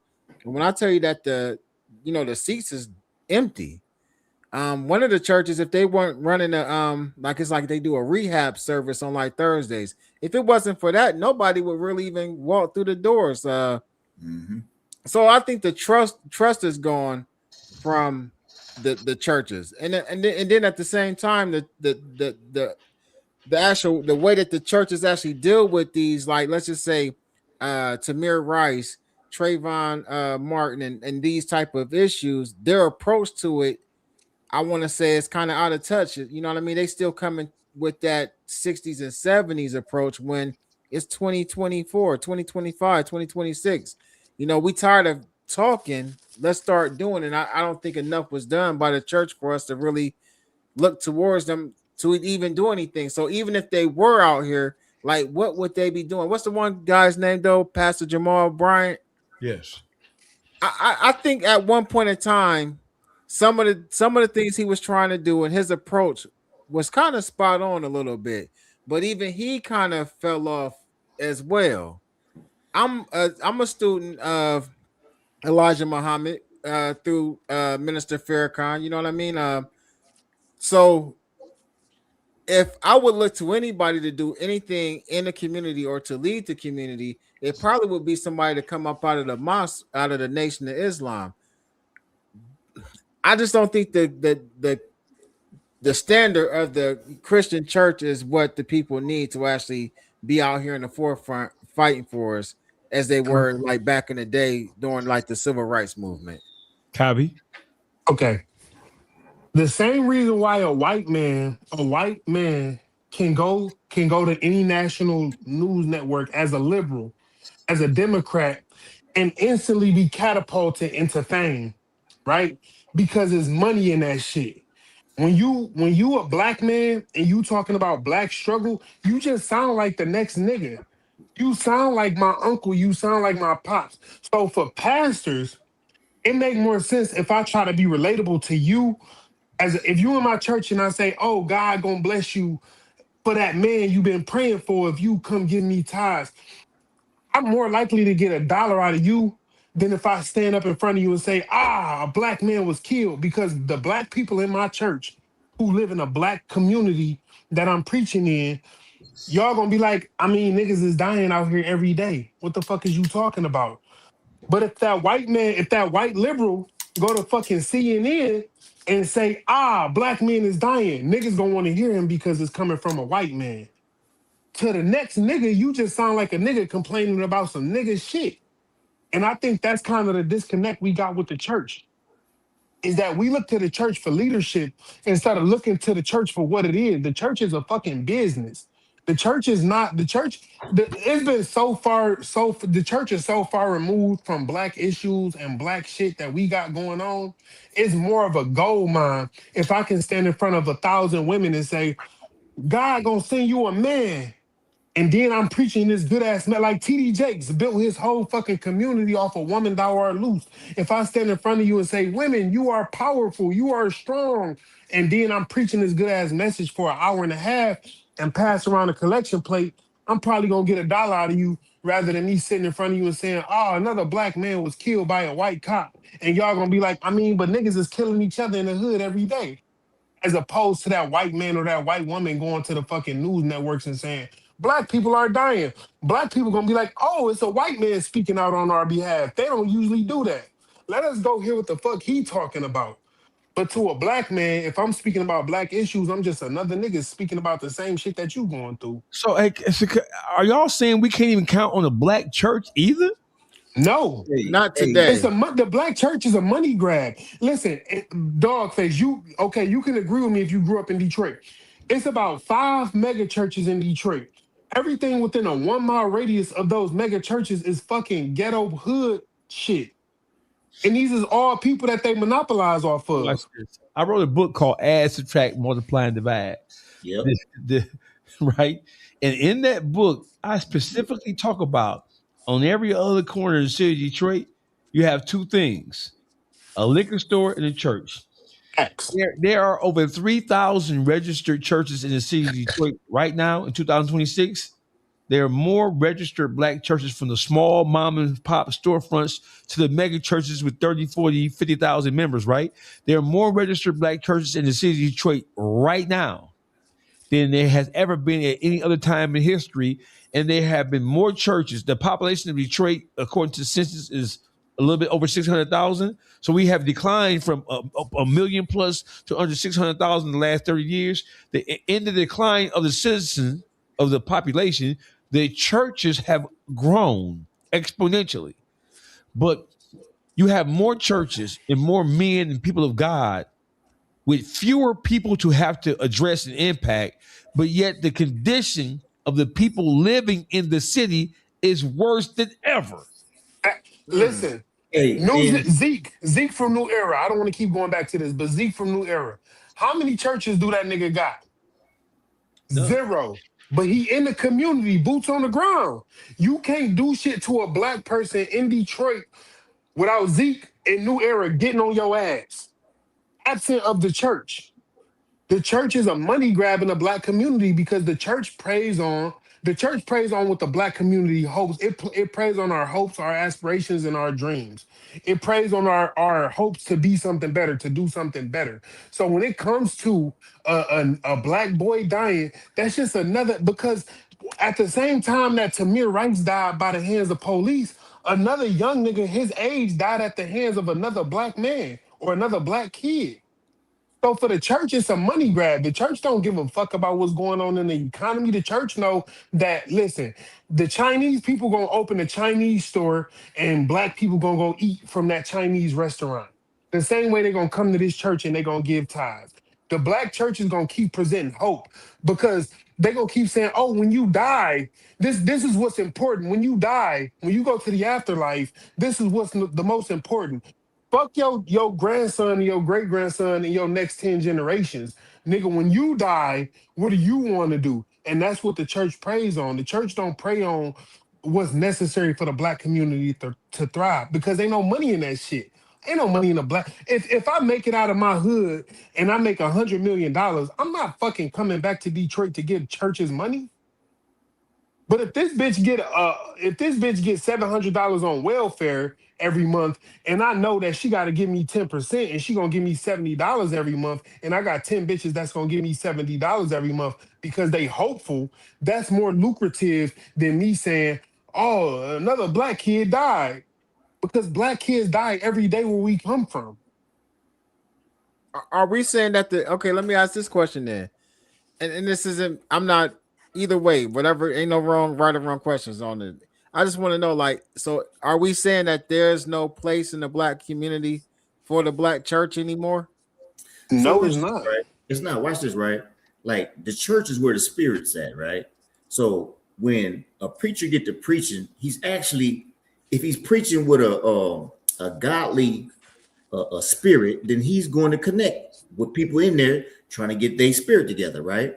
Right. The reason why them churches are suffering is because that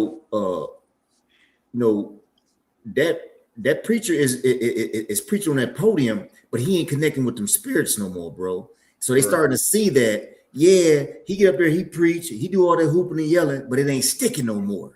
It ain't sticking no more because it's not genuine. And, you're really not, you titillating the spirit, but you're not connecting with the spirit. You know what I mean? And, that's why they start that's why the attendance is starting to dwindle. And this is why they take offerings 2-3 times throughout and they take them over the phone. They take that shit over the phone too. All throughout the service, right? And it's just a hustle now. So at the end of the day, they know that you know, their words are empty. Yeah. You know, that's just like a female keep letting the man tell her that he loves her.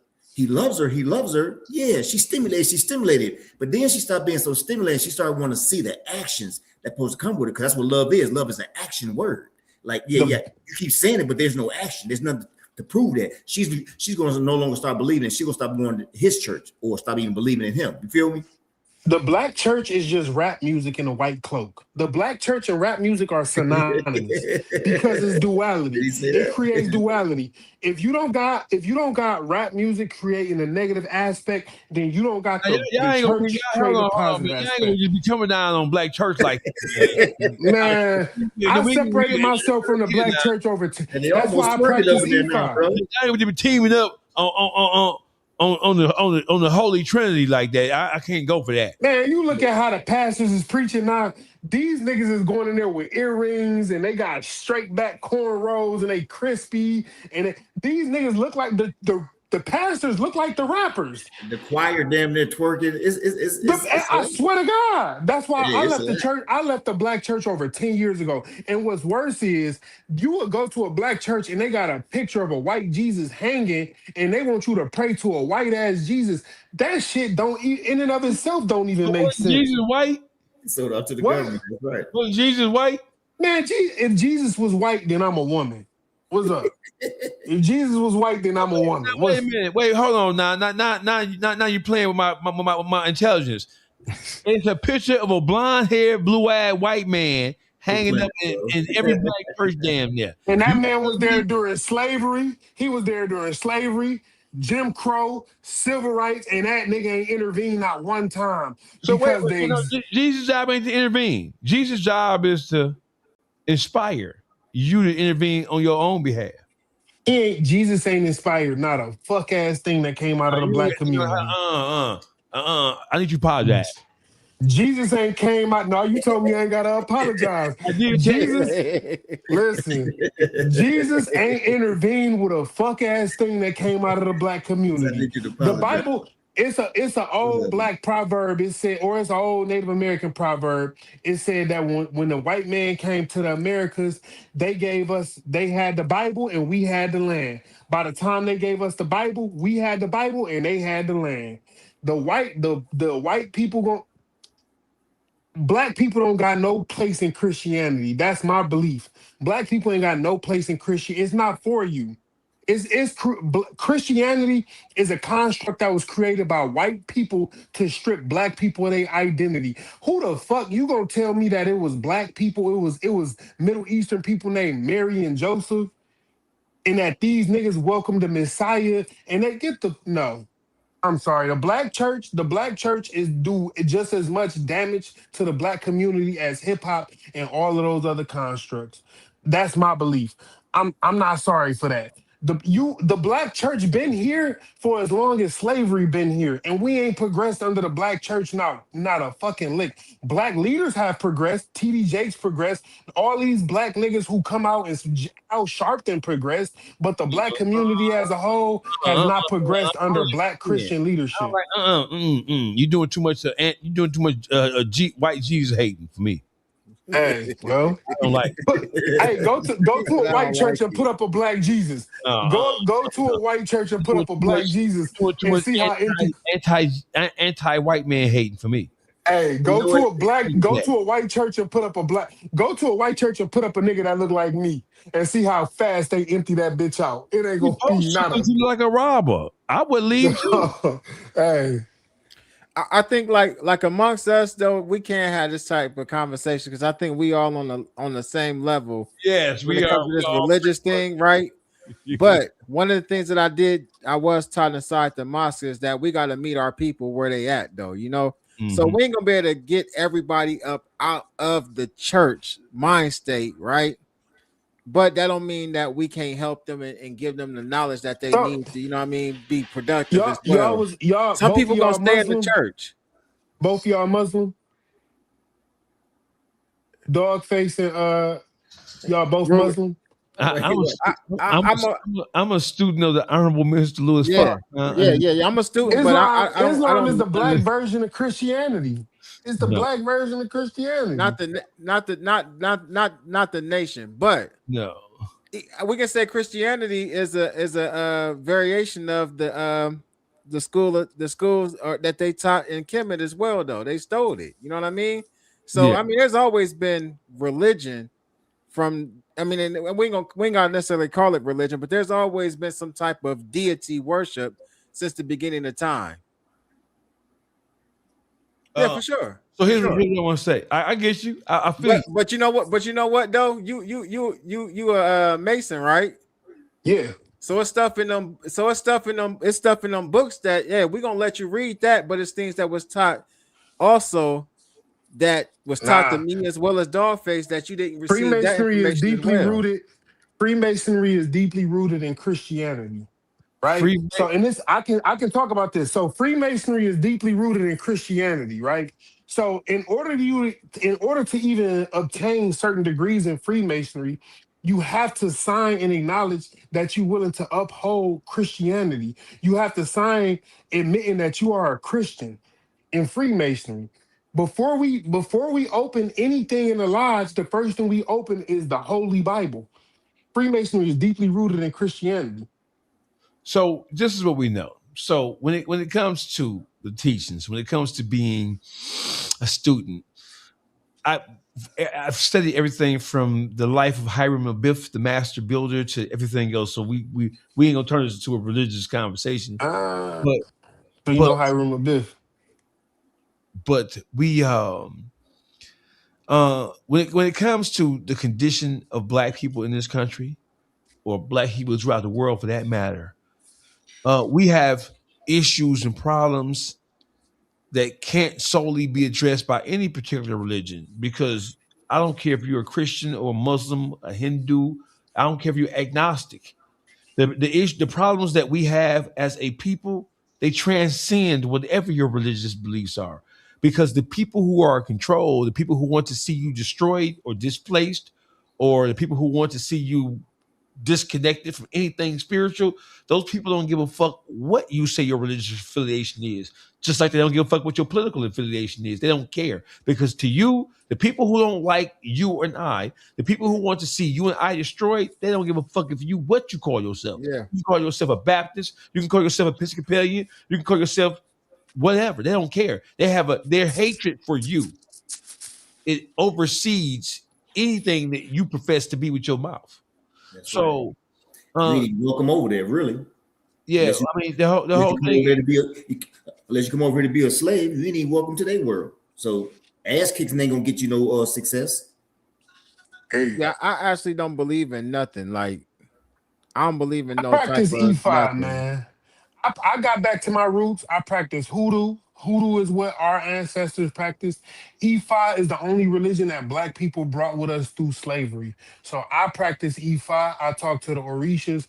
That's what I believe. I believe in God, but the whole construct of like Jesus and that it's gonna be a white man that part the clouds and come back and save us after this nigga done ignored us for hundreds of years.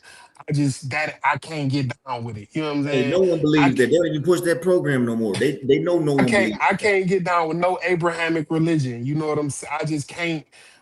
I can't. Especially when you read the Bible, and it is off topic, but when you read the Bible and these niggas was marrying 10-year-old girls and offering up 10-year-old virgins, it's just fucked up. You know, as a whole, and it speaks to the culture of the people that created it. We want the people that created this shit. So listen. So let's have a conversation. We're going to end it on this, but let's end it with a bang. When it comes to the conditions of black people in this country, that's really all I'm concerned about. If I talk about what's happening with anybody else outside of our nation of people, I'm only talking about it in reference to how it affects us or how it can help us, right? Mm-hmm. We're living in a time where it doesn't matter what your religious inclination is.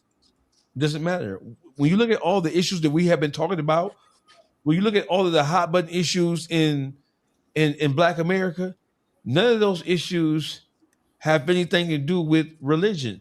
All of those issues have something to do with how we as a people deal with each other and how we have been tricked, and duped into being exactly what Willie Lynch wanted us to be, right?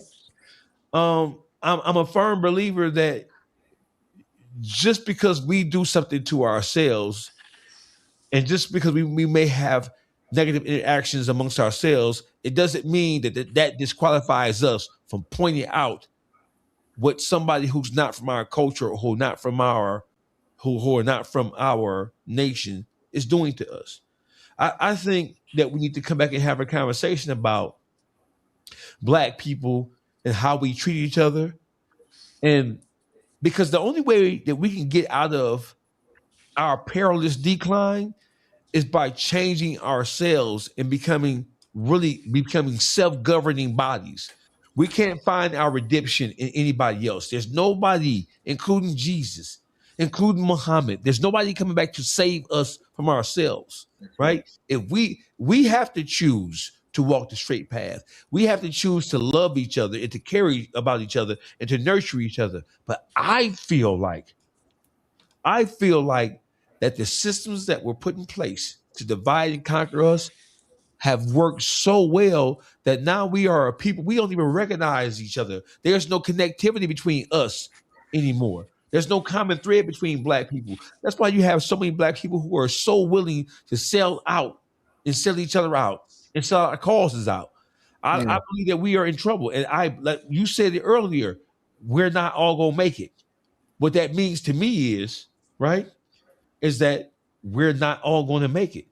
And so if I know that we're all not going to make it, there has to be a separation, because the people who want to make it but are not scheduled to make that goddamn plane, they're not going to allow you to walk off into the sunset and leave them behind. They're going to try to drag you down with them.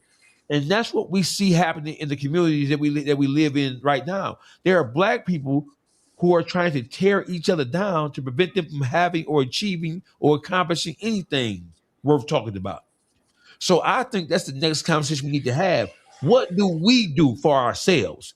Hey, listen, our biggest enemies in 2026 is us. When Noah built the ark, Noah built that ark knowing that some motherfuckers was gonna drown and die. Yes. And that's what we gotta do. We gotta build the ark knowing that some of us gonna get on this bitch and some of us is not. Yes. And whoever is not gonna get on this bitch, you stay where you at. And those of us that are gonna get on this bitch, we gonna figure it out. But everybody's who's not willing to make that, because the flood is coming. The flood is coming. It's gonna wipe us out again. Everybody who's willing to drown or not to see the vision or not to believe, y'all gonna have to stay there and drown. And those of us who are building the ark and that's gonna get on this bitch 2 by 2 until the flood is over, we have to put it out of our minds. All the motherfuckers because it's gonna be brothers and sisters and aunties and uncles and grandmas and daddies and mamas who we gonna have to leave behind. And we gotta put it out our mind that we leaving behind our daddy and we leaving behind our brother and we gotta put it out our mind that I'm choosing to get on this bitch and you choosing to stay in the flood. And I think that's when we had the next conversation, that's where it has to go. Some people are going to be willing to die to stay in their own ignorance. And some people are going to be willing to live to seek enlightenment. We have to be able to separate, and we have to be willing to separate the two. Ruler report.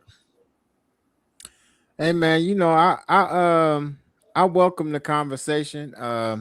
Again, like I try not to dive too deep into like the religious thing because that can kind of drive away people. When you're trying to give them a good message, you kind of going at the religion thing, man. Like I said, but I really don't believe in too much. I'm just passing through, man. I'm here for a short time, but at the end of the day, I try to do as much positive outside of what I do on this internet in the community as I can. And the biggest contribution I can get to the community is raising my kids and making sure they ain't out here doing the things that we've been talking about all night tonight.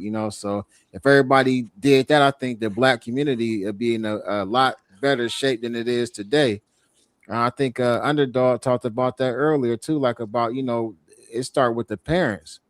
So this type of conversation is good, man, because I talk about a bunch of nonsense all day anyway. So it is a breath of fresh air to be able to have these type of adult conversations and really talk about something that's meaningful. I appreciate you though for inviting me on over here, man. I appreciate the conversation with y'all two brothers too.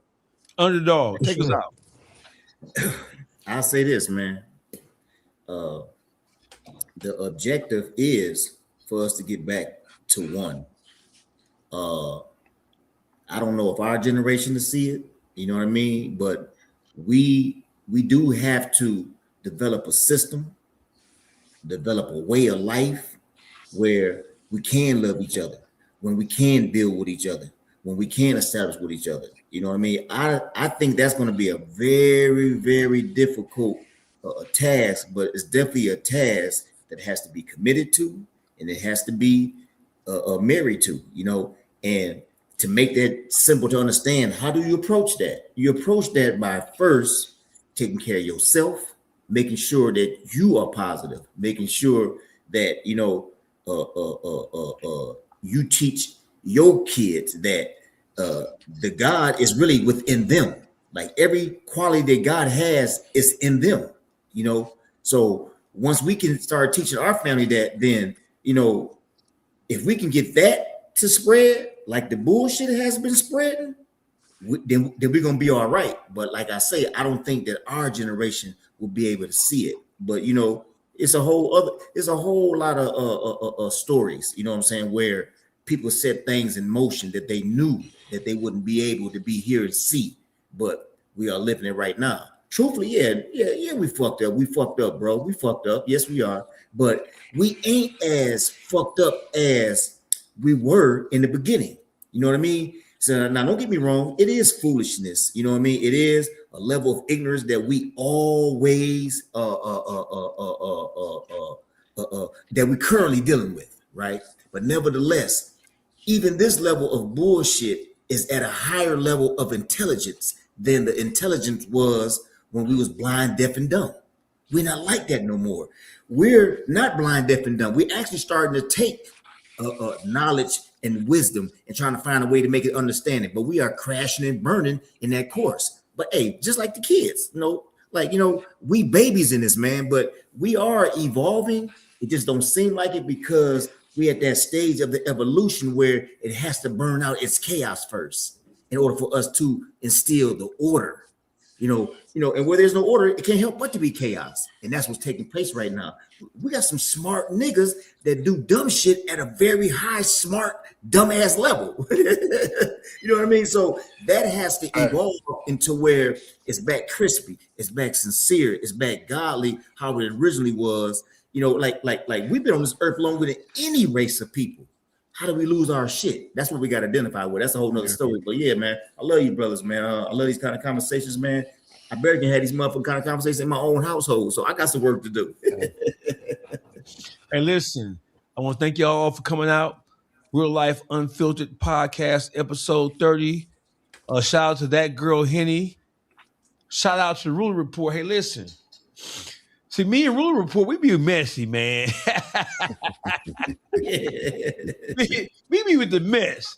You know what I'm saying? So, Ruler, we're going to come back with the messy shit, man, because we try to be on high with the brothers. You hear me? Yeah. We got to get to the whack 100s. We got to get to what the fuck going on with academics and motherfucking Charlemagne the God, man. Till next time.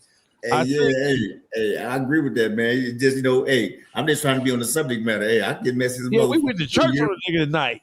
Yeah, we closed out with the church. We was a little messy earlier, though. Let us pray.